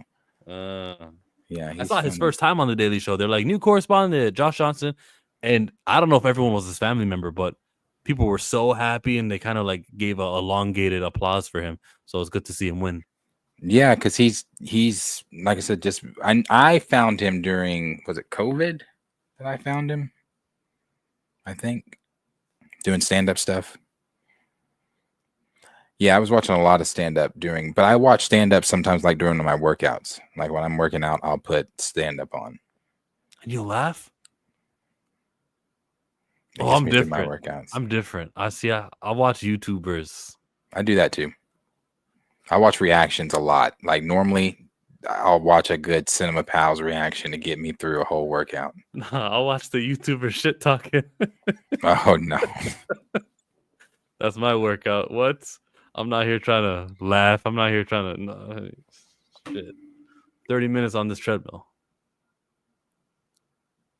He said, Right Side Media said Josh has been there for a while as a writer. Godfrey. But he's that older generation, though. But sure, yeah, he counts. Awesome. I wouldn't put him funnier than Cedric. The entertainer? Yeah, I wouldn't put him funnier than Dave Chappelle or Cat Williams. No. And none of you get none of them dudes to work together. I like Chris Rock's comedy, even though there's things I don't like about Chris Rock. I don't think that man is funny. I In don't. stand-up? Or in movies, which one? Both, really. I've never thought that. Even before the slap, this might be a hot topic. Everybody Hates Chris was something I put on if I panned through channel surfed and there was nothing else on. I didn't hate Everybody Hates Chris, but I didn't love Everybody Hates Chris either. I thought the racist teacher was hilarious. I thought his mama was funny. You do have a father, don't you? But other than that, not a big Chris Rock fan. Josh has that observational humor, which isn't going to work for everyone. Yeah. Yeah, it's kind of like Jason Bateman's humor. It's kind of like that dry humor that doesn't work for everybody. I think Jason Bateman is hilarious. So, and especially in his in movies and shit.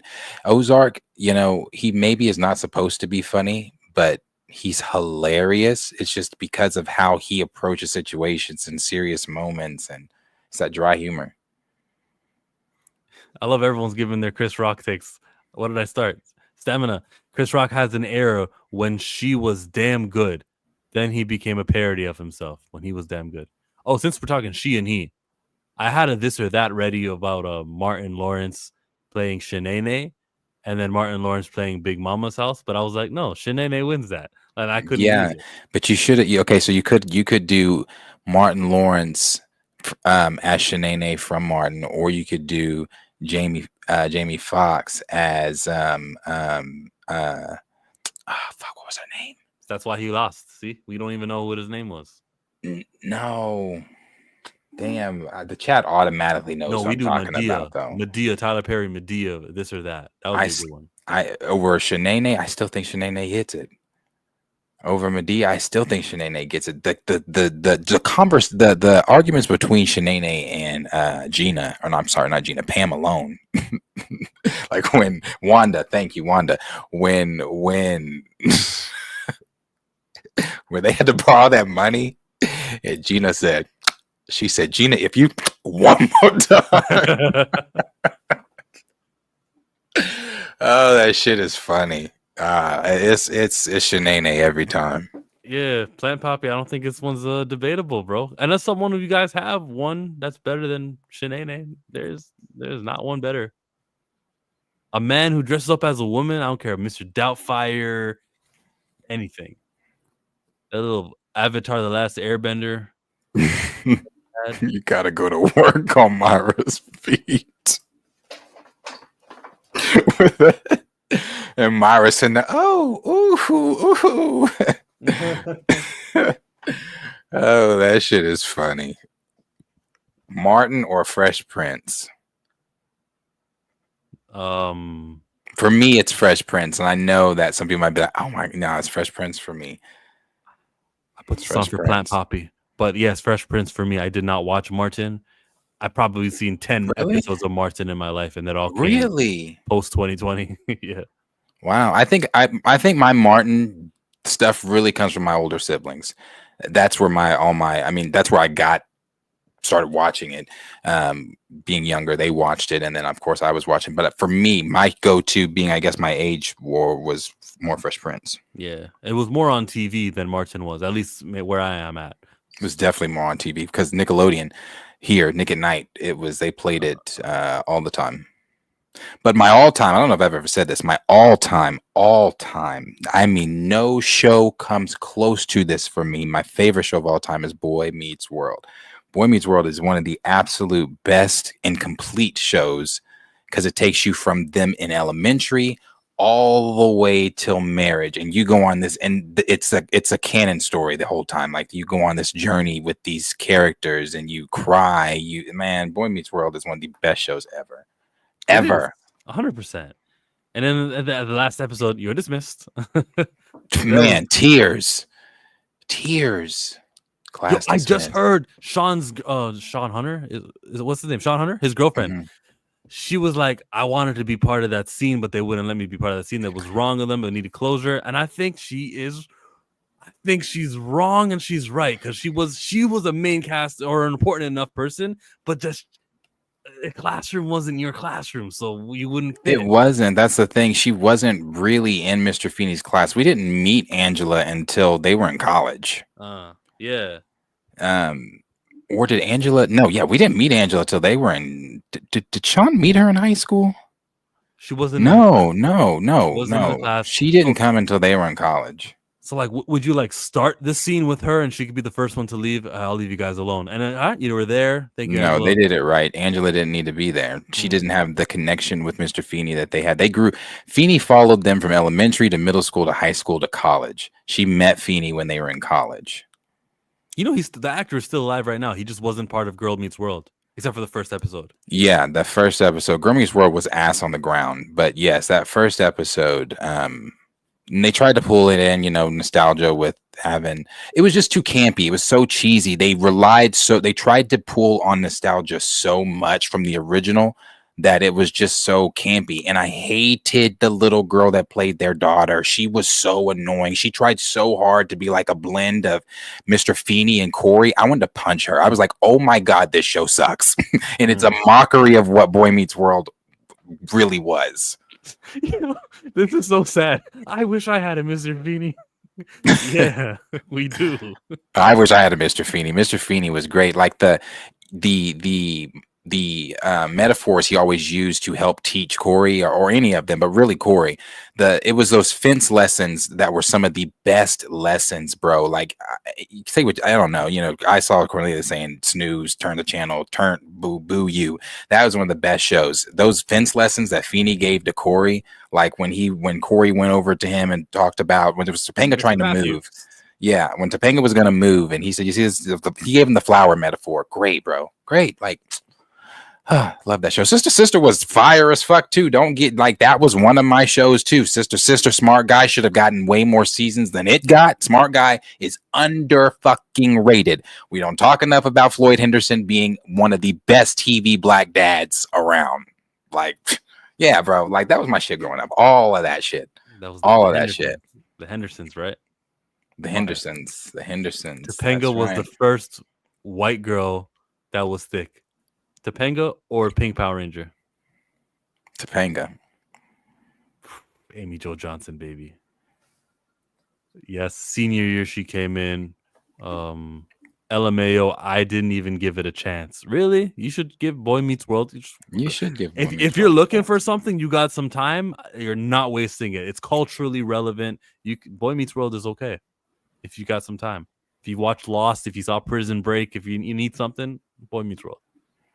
You know that episode, Cornelius, of That's So Raven, where Chelsea is getting compared. That's Raven was that shit too. Don't roll your eyes at Raven. That was that shit. Raven is one of the queens of Disney. Yeah. Okay. I'm trying to think. That's the I'm thinking eyes. The episode where Chelsea was getting compared to Raven as her second banana. And how I guess you could say Raven was a bully in that sense. I guess you could say I was that way as a kid. It was either we play my game or not at all.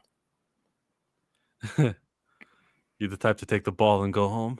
Henry and I have been friends since second grade, and I won't say, because Henry's a free thinking human being. I won't say I was the boss of Henry in any type of way, but he was definitely my Chelsea. Yeah, you were the main character. Yeah. I know what that's like because I've been the follow guy, and I've also been, hey, am I the leader in this? Like, I'm the leader in this class. Hey, that's cool. Oh, yeah. Remember that episode where not Raven, what's his name? Eddie? Eddie had a vision that he made the face and everything. His ugly one, yes, I remember his face. Yes, and then there was they had some good lessons there. Remember the Raven, that's discrimination. Remember, like, man, good episode. In middle school, I was in drama class, and me and my one of my best friends in middle school, we had to reenacted that because we had to pick a monologue from something, or not a monologue. We had to pick a scene from something, and we had to reenact it. And he dressed up as Raven did with the ball cap, and it was funny. It was funny, but yeah, Raven, that first season of That's So Raven was so damn good. Of course, all the bullies that they had, Ivanka. It was Bianca. And Muffy was the voice of Ahsoka Tano. Yes, that is true. That is true. The chill grill, yeah. What was the dad's catchphrase after he made food? Remember? Okeechobee. Wait, was it? Yeah, it was Okeechobee. Kapowie. Okeechobee was the word to get him out of the trance. Kapowie was the after he mixed it. He was like Kapowie. Yeah. Yeah, the spitter. What was his name? Mr. Damn, I forgot his name. People, please pay attention. Mr. DePaul. I know that Mr. Palo was the other one. But yeah, he spit all the time. Out of all the cheetah girls, which one are you taking? I can't say that. I think one is tainted. The B2K. Oh man, I was in love with Raven. Like so much in love with Raven. I waited outside for her in the rain at the state fair when she came here. Everybody. Wardell, Raven. I didn't meet Raven. I didn't meet her, but I was there. I was there. Were you bumping? I don't want to be like Cinderella, waiting. In she performed her songs, but yeah, no, Raven. I was in love with Raven. Like I had a huge crush on Raven. I think I've told y'all on this channel too before. I auditioned for the episode, the singing in the hallway. Yeah, I auditioned to be the hall monitor in the musical episode they did. How did you audition? Were you in Disney Channel had a deal where you could send in a audition tape and they'll fly you. Yeah. Oh, nice. Yeah, so I auditioned for it and obviously did not get it, but yeah. I auditioned. Loved me some Raven. Cheetah Girls was my shit too. We got a morning show in like 10 hours. We do. So if you like these type of conversations, they randomly happen all the time on the morning show that we do. That should be something we do, a tier list of the Disney movies. But I don't know, how strong is your Disney Channel original movie knowledge? Original movie knowledge? Movie knowledge. Well, there's a tier maker list. I'll see it, and if we can, we'll do it. If we can't, if I only know 50% of them, then nah. Okay, yeah, we should do that one. So yeah, if you like this kind of stuff, like I said, morning show, 10 a.m. Central Standard Time, 11 a.m. Eastern Standard Time, and we do this all the time. 17 again. Cornelius just mentioned it. There's another. Is it a Disney Channel original? Is that one? That's a good one. You've seen that one with Tia and Tamara Mowry and Taj Mowry, their little brother. Oh yes, I did see it. Yeah. Yes, their grandparents use that soap that he makes, and they revert back to being 17 again. The dude that played the grandfather at 17 again, that's another example of black not cracking. He looks great. He's 17 again, still. he still looks really good. So 17 again is one to check out. We got sister fans here. Yes, Halloween Town. Awesome. Halloween Town Twitches with Tia and Tamara, but yes, Halloween Town. Tia and Tamara came up a couple times today because we talked about the game. Also, they've been pretty involved in our life. Like I think they're our Mary Kay and Ashley. I'd say so. And if you wouldn't have told me as a child, I would have told you Lindsay Lohan and her sister, because I swore up and down after Parent Trap she was a twin. I was like, oh, she's not a twin. Yeah. Yeah, no, for sure. They were definitely our Mary Kate and Ashley. They were very prevalent in our lives on screen.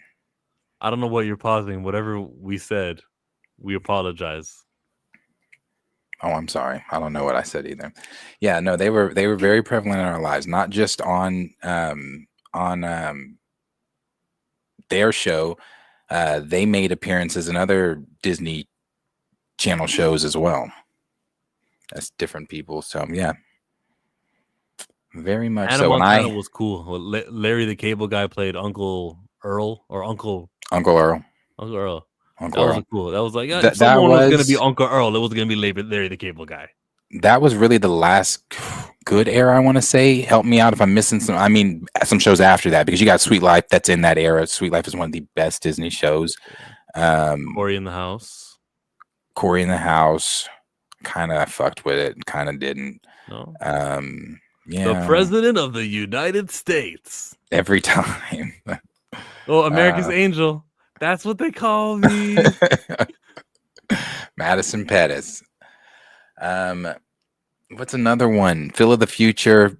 A lot of people didn't like Phil of the Future. I liked Phil of the Future. It was okay. What's another one? Phil of the Future had a great intro song. It did. But live action though, I think that was it. Like that 2010, and then really, I was checked out, but I was also getting older. Some people like the Zendaya one. Shake It Up. Oh, I think that might have been after my time. I wasn't watching Shake It Up. Even Stevens though. Oh, with for Shia going LaBeouf. backwards, the famous Jet Jackson. Oh man, yeah. Arguably, where he could be in his career. If he didn't have I know he killed himself, yeah, but I think was it depression? Yeah, unfortunately. And that's I feel for these kids. I feel for these young, well, they're adults now, but when they were kids. Yeah. Wizards of Waverly Place. So this is what they have on Hulu. That was a little bit after 2011, wasn't it? But Wizards was good though. Yeah. That led all the way to that was one that actually concluded with a movie. So that was pretty good. Phineas and Ferb, which is back. Haven't watched a single episode of its reboot. Zeke and Luther, I didn't care for that one. Kim Possible, loved it. Oh, cool. What? Loved Kim Possible. I made my Loved Kim ringtone Possible. back when ringtones were a thing. Beep, beep, beep, it, when I got a text message, when I got a BBM. That was the shit. American Dragon Jake long before they changed the animation. Jesse, yes. I see Raymond said Jesse. Jesse, I liked Jesse. I watched Jesse. I did watch Jesse. Sunny with a Chance I didn't watch. The Emperor's New School I didn't watch. Did you like Fillmore or Recess more? Recess. Okay. Same answer. Recess. Is Recess. just peak. Yeah. There's nothing that Disney did. The Lion King cartoon, there's nothing you can name right now better than Recess was for me. Recess was fire. The Weekenders was all right too. I like that one with the four friends. I did kind of like the Weekenders. The shows that I hated that Disney started doing, like Dave the Barbarian, I liked Brandy and Mr. Whiskers. Sometimes it was like it's on at like 3 a.m. So yeah, I'm up. I'm gonna watch it. Yes, it was. What was the show where the kids were adopted by like those Replacements? Yeah, the Replacements. Todd and Riley. Yes. So sad. Oh my god. That was around again that same Dave the Barbarian type of shows that they were doing. The Proud Family, obviously classic. That was great. What did I say? I said Recess. Nothing beats Recess. The Proud Family. The Proud Family with the big feet. The Proud Family was for the sisters. culture, bro. They had cameos out the ass on the Proud Family. Little Romeo on the Halloween episode. Yeah, Mariah Carey. Yeah. Al Roker. Random, yeah. Yeah, you gotta.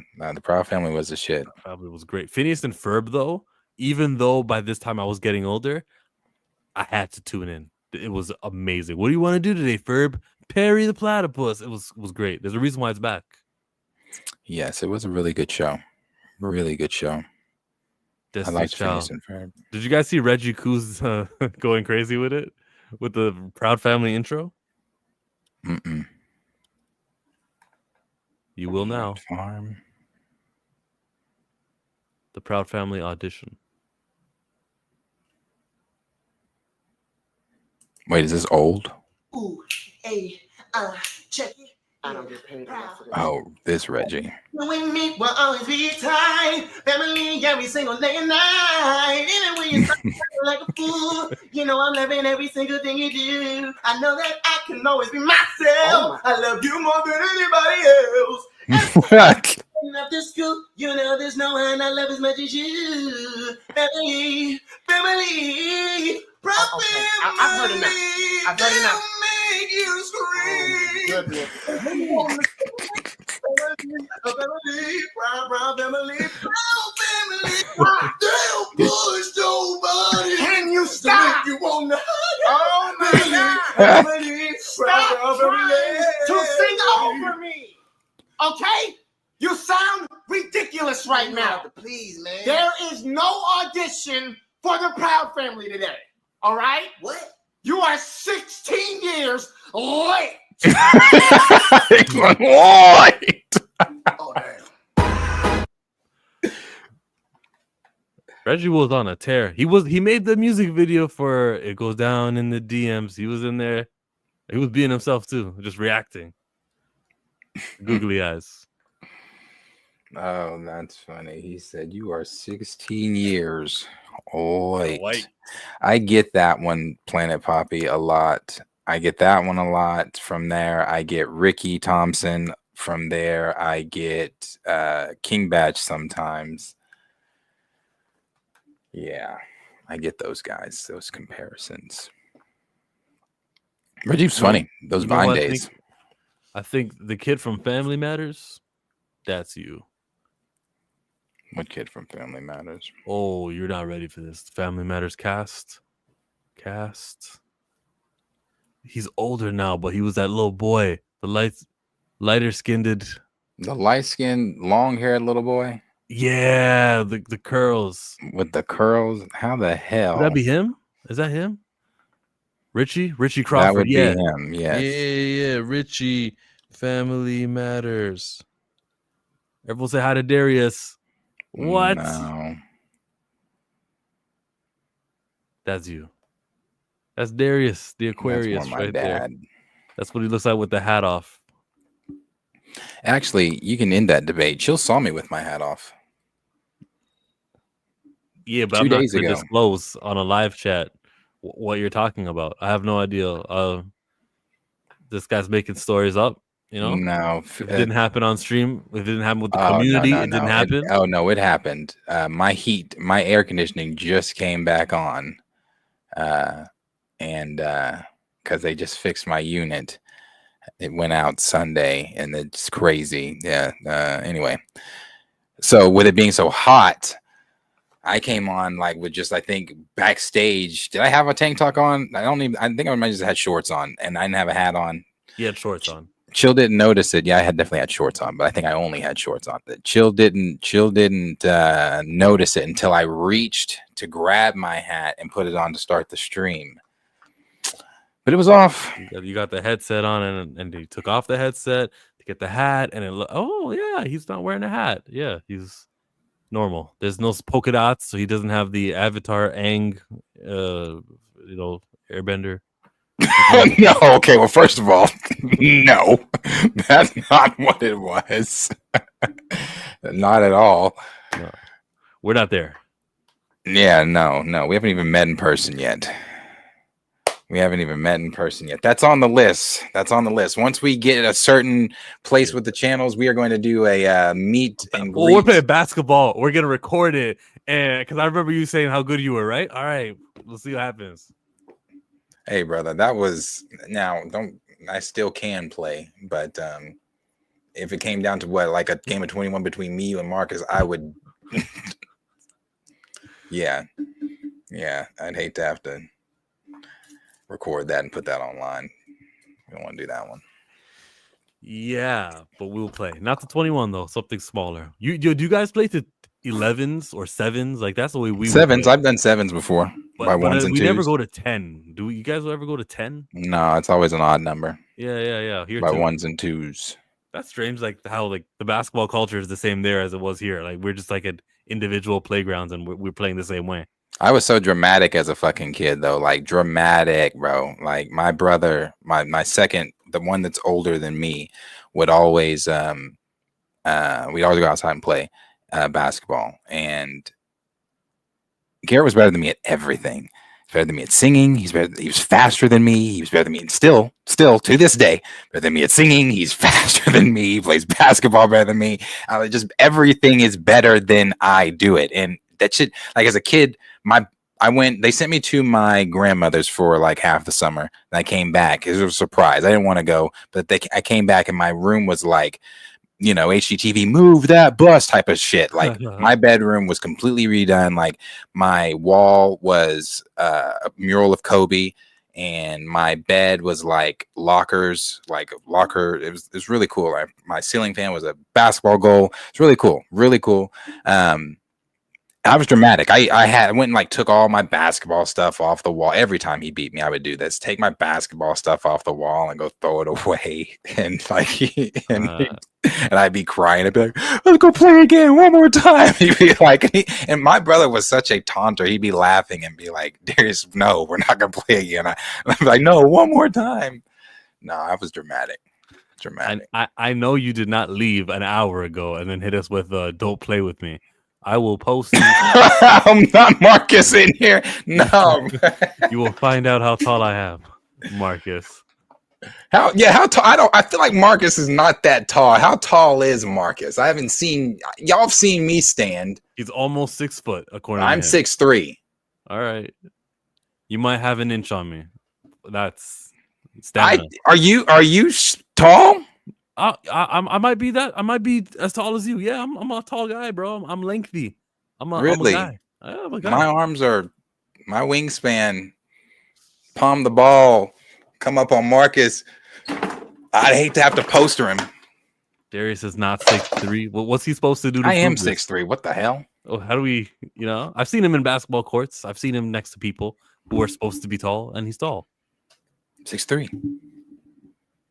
Marcus is a regular dude. Nothing about his stature gives tall, but that's because we have the benefit of seeing him like on the couch. We get to see like his knees and everything. For us, you don't really see us. But we got some. Listen, we're both beating Marcus. It's just a matter of which one of us is going to take the W. Oh yes, we're both beating Marcus, especially knowing that he's in here listening.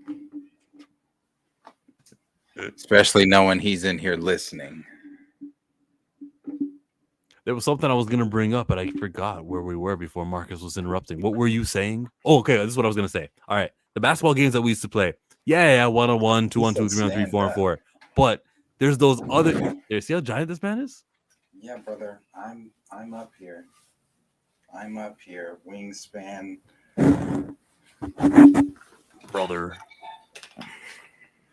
Yeah, brother. I like playing bump. Did you guys ever play bump when there's 2 balls? And there's like a line of people who are at the free throw line, and like maybe 10 of your friends, and you guys are all lined up. You got to shoot it, and then you're allowed to bump the other person's ball. But if you what game is that? I know what you're talking about. It had another name. Okay, what'd you call it? Bump. You can bump the person's ball. Now, if you shoot it and the guy behind you scores before you get to score, knockout. We also called it knockout and bump. Yeah. Okay. Yeah, see, Tina might be my only comp. I think Tina can hoop. I heard her one time on a stream talk about how Jonathan Majors and you get a finger injury when in basketball. She just randomly brought up basketball, so she's thinking of sports. Yeah, I think Tina can hoop. Tina might got that little AI in her. Little AI. You ever play That's horse? All right. I got that Mamba. A horse? Yeah. I used to do knockout with the boys. Like if we had a good practice for conditioning, instead of actually like making them run, we would do knockout. You know what irks me? It was my turn in knockout, so I'm ready to take my shot. I got the ball. I'm going to take my shot. Now, the guy who is in front of me, he was passing the ball to the person who's behind me, right? That's fine. But in his pass, he hit my ball. And I'm like, okay, that doesn't count. That's like illegal, you know? That shit used to make me mad. That would happen before. Like that, and it's accidental. No one's doing that intentionally. But why was I like? Darius, I'm so competitive. 15, 16 years later, I'm mad right now that while that guy was just passing the ball back, he could have done a bounce pass. I'm shooting I didn't even get a fair go at my attempt, and I got knocked out of that game. It is called knocked out. It's called knockout. Yeah. Oh, brother. Who's that old? I'm not. Still very young and vibrant here. I'm not. I don't think so. You better take some years off of that. 35. I drink my water. I like 2-ball. When someone gets the rebound and the other guy's shooting 3-pointers from the 5 spots. Who is it? Oh, yeah, I know that one. I know that. What did you call it? What did you say you called it? 2-ball. No. Chat, what did you guys call that game? There's 2-on-2. While one person's shooting these 3-pointers, he's got to shoot a 3-pointer from the corner, the wing, the center up top, the wing, and the corner. When he shoots his 5, you switch places, and now you're getting his rebounds as he shoots at these 5 places. What do you call that game? World? No, Around the World? Around the World is not really down. Around the World was, no, that was the name. That was the name of the game. 2-ball Around the World. Yeah, we called it both. Yeah, Around the World. Might have been Around the World then. Fun games. And like I said, I'm so competitive in everything. I was a summer camp counselor. It was probably one of the best jobs. I did it multiple summers. It was fun as fuck. Because I like kids. Like, I don't want kids, but I can be around kids as long as I get to send them home at the end of the day. Like, it's like, yeah, I can, but taking them home, no. But kids are cool. So like, the summer camp that I worked at, I was one of the lead teachers of the 4th grade kids, and that is a fun fucking age. When they are in 4th grade, that shit is fun, bro. I asked them, because it was hot, and I asked them, because we couldn't go outside, so I was like, we had this big ass gymnasium with like 4 courts, so I was like, I asked them, I said, who has a Nerf gun at home? And they're like, oh, me. I'm like, okay, I'm gonna get you guys' parents' permission. I'll get officers' permission. If you guys can bring your Nerf guns, we'll like do a Nerf war in the big gym. And they're like, yeah. So we all went and got like these Nerf. I was the only one without a Nerf gun. Well, me and some of the other teachers. So we went to this is when Toys R Us was the thing. Went to Toys R Us, got Nerf guns. I couldn't find a good Nerf gun I wanted, so I got like this Nerf Arrow. I was like, this shit is so weak. I didn't open it until we got to class the next day. So first kid comes in with like this big ass automatic, like automatic Nerf My gun. parents love me Nerf gun. Yeah, and he's like showing it off, and it's, and I'm like, he's like, Mr. Darius, which one do you have? And I'm like, man, I have this, and I still hadn't opened it, so I open it, and there's like this foam, styrofoam cup on the other side of the room, and you put it like in the string, and you pull back. I pulled it back, and I wasn't really aiming for the cup, but I hit the cup and it went through, and it like made this loud. It was fast as fuck too. Like it made this whistle noise as it went. I as soon as it went through the cup, I said, I'm about to y'all up. I said, I'm about to Katniss Everdeen the fuck out of y'all. Yeah, no, that summer camps are fun. Kids are cool. Cool kids are cool. Bad kids suck. That rotten apple who wants to bring the vibe down and corrupt others and teach them swear words. Those kids. Yeah, we had a couple kids come into camp that were some shits. And you tell the parent that they're shits, and they're like, "No, it's an angel." I'm like, no. So I got fired from one summer camp because I put on my Snapchat that this kid was an instant vasectomy, which is true. He. Snap is in public though. The only person who could rat you out would be a follower. It was most definitely one of my co-counselors. So I cussed everybody out since nobody told me who it was on my way out. But yeah, it was definitely one of my co-counselors. But I don't take it back. That child was an instant vasectomy. evil child. Spawn child. I have still saved snaps of him like running that I put the Michael Myers theme over. That child was evil. That child was evil. Like he made your life difficult, or the other kids were terrorized. Everyone's life difficult. Like when he didn't get his way, he would tear shit off the walls, throw stuff. Oh, yeah, like he was awful. And see, I'm the type like I won't, I'm not going to do nothing to you in front of the camera, but I'll take you around the corner and flick the fuck out your ear. Like the tip of an ear, you get the tip of a kid's ear, I bet you they sit the fuck down. Sit your ass down. Yeah, you gotta be patient with these babies. Do you work with children?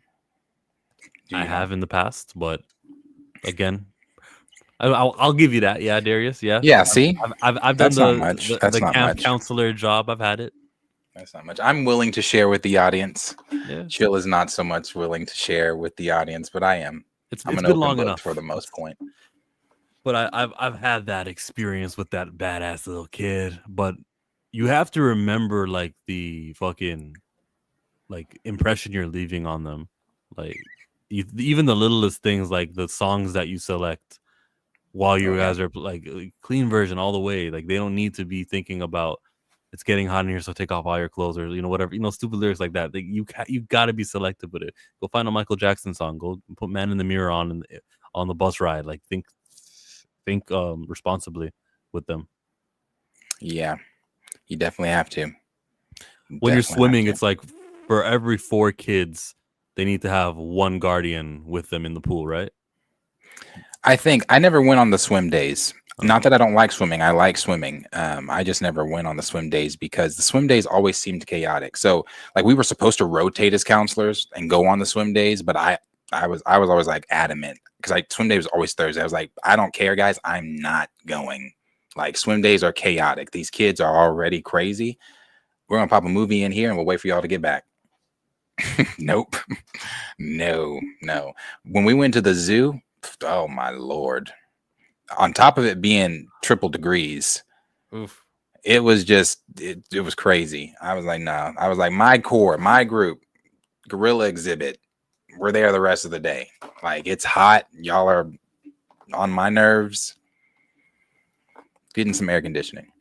Like I have a video on my snap of us going in. And they were like, yeah. And I got a video of them coming out. It's so funny.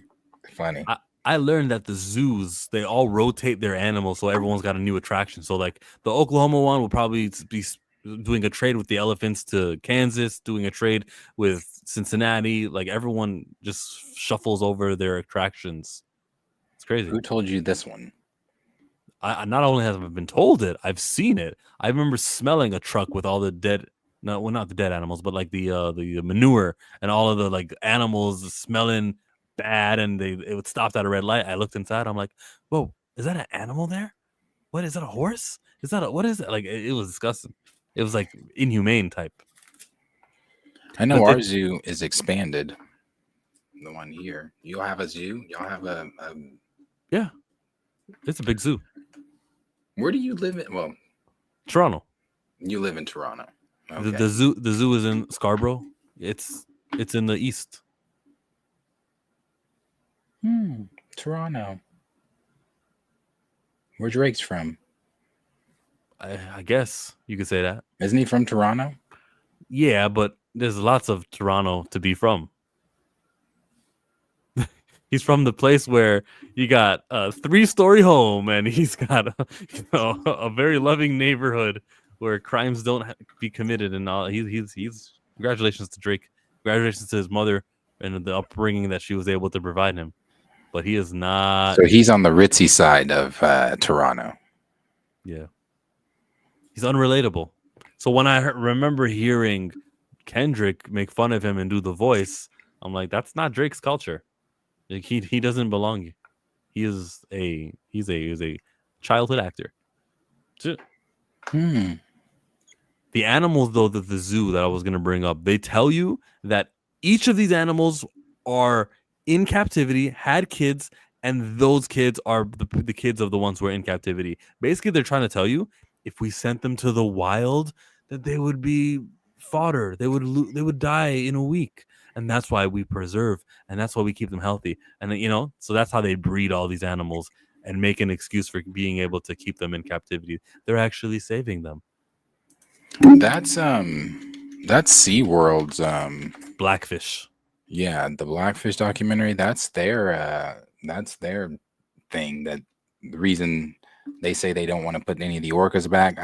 What is it? The remaining orcas that are currently there are the last orcas they're gonna breed. I've been to SeaWorld before.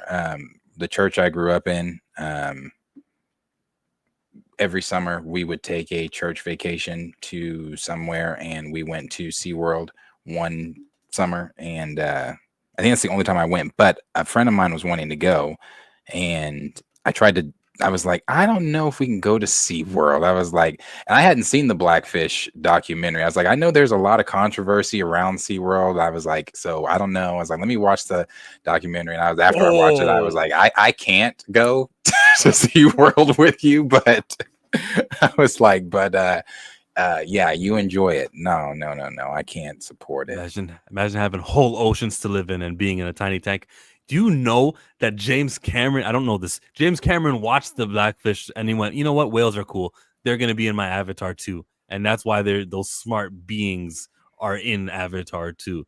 Those things are genius. When it was spoilers for Blackfish, it was dragging down the SeaWorld staff. Trainer. Mm-hmm. And just like, oh, I'm playing with you.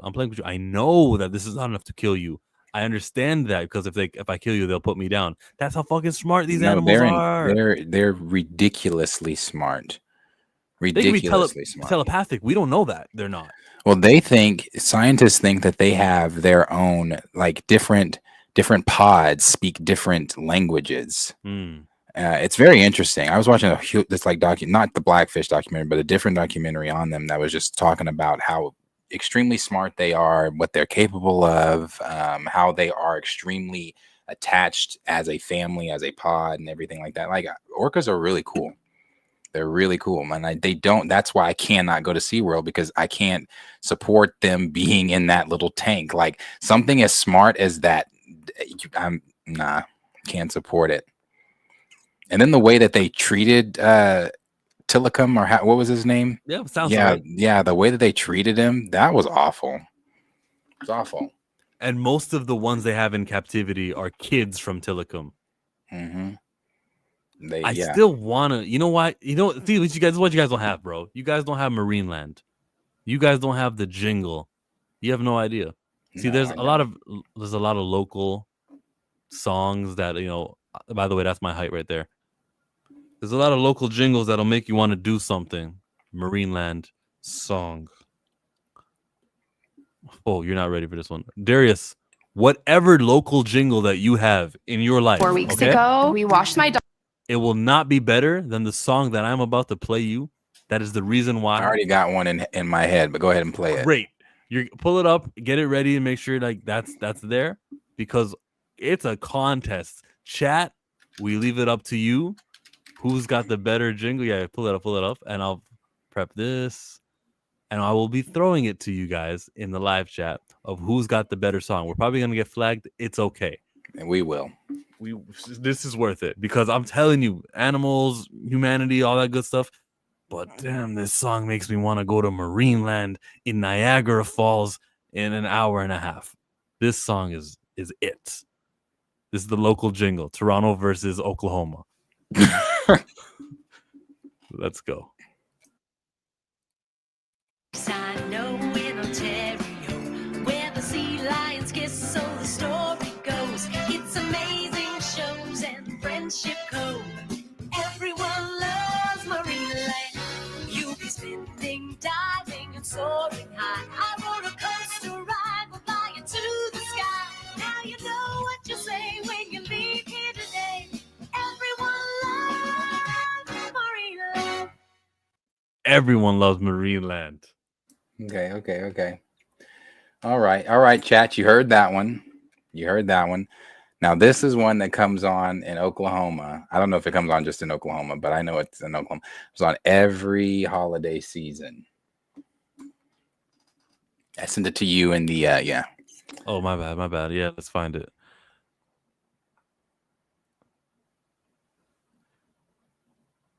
It's called the BC Clark jingle. BC Clark jingle. You tell me, chat, which one is more catchy? Is it Sharon? I see it now.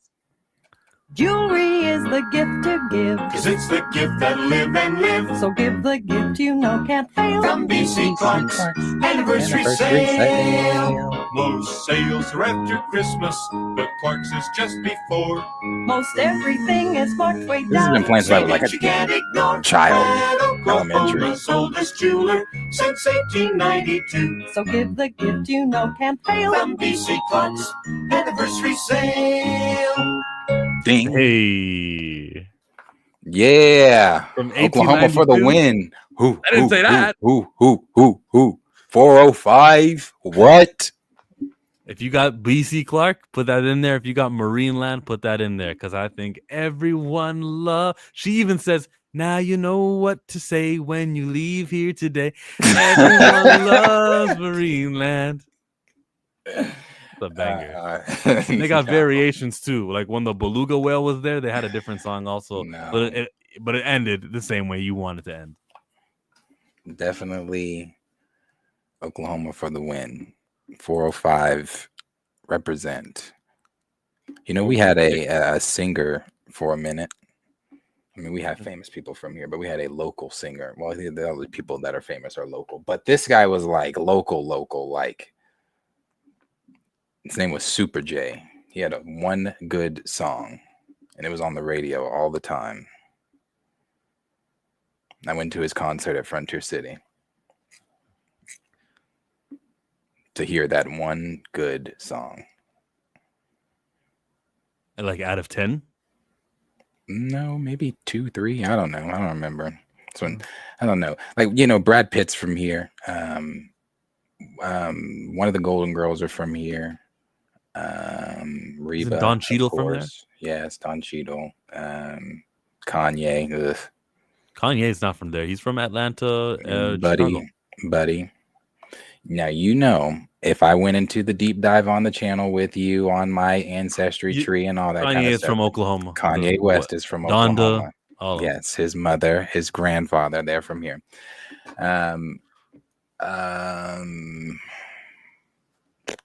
Suge from Color Purple, Margaret Avery. She is from here. 3 of those people are on my family tree. That's another story for another time. But yeah, you got one vote.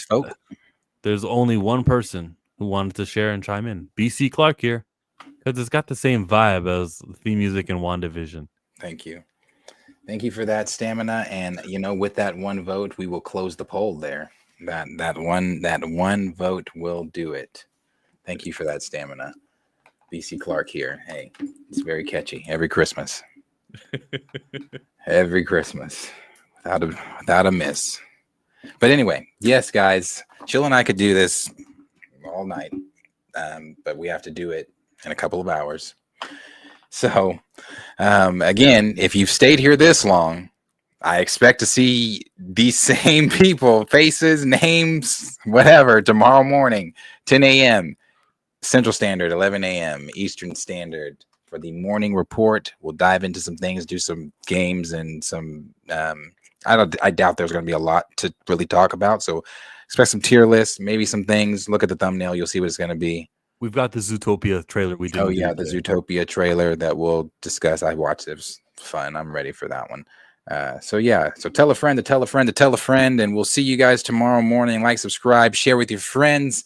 This has been another early episode of Pantheon. Oh, Pantheon is still tomorrow evening, though. We still do this tomorrow evening with Marcus. So does Marcus know that? Does he know that? I didn't know that until you just said it. Did I not? Did I prematurely say something? I thought so. Maybe not. I don't know. I feel like this was Pantheon. Am I cutting the Josh? Cut the Josh in the stream. Oh no. Hey, I've been watching y'all every single time on Thursday and Friday because I swear to God, y'all switch up every now and then. But rock out. I'm fucking with it. I'm out. Thank you, Josh. Appreciate it. All right, dog.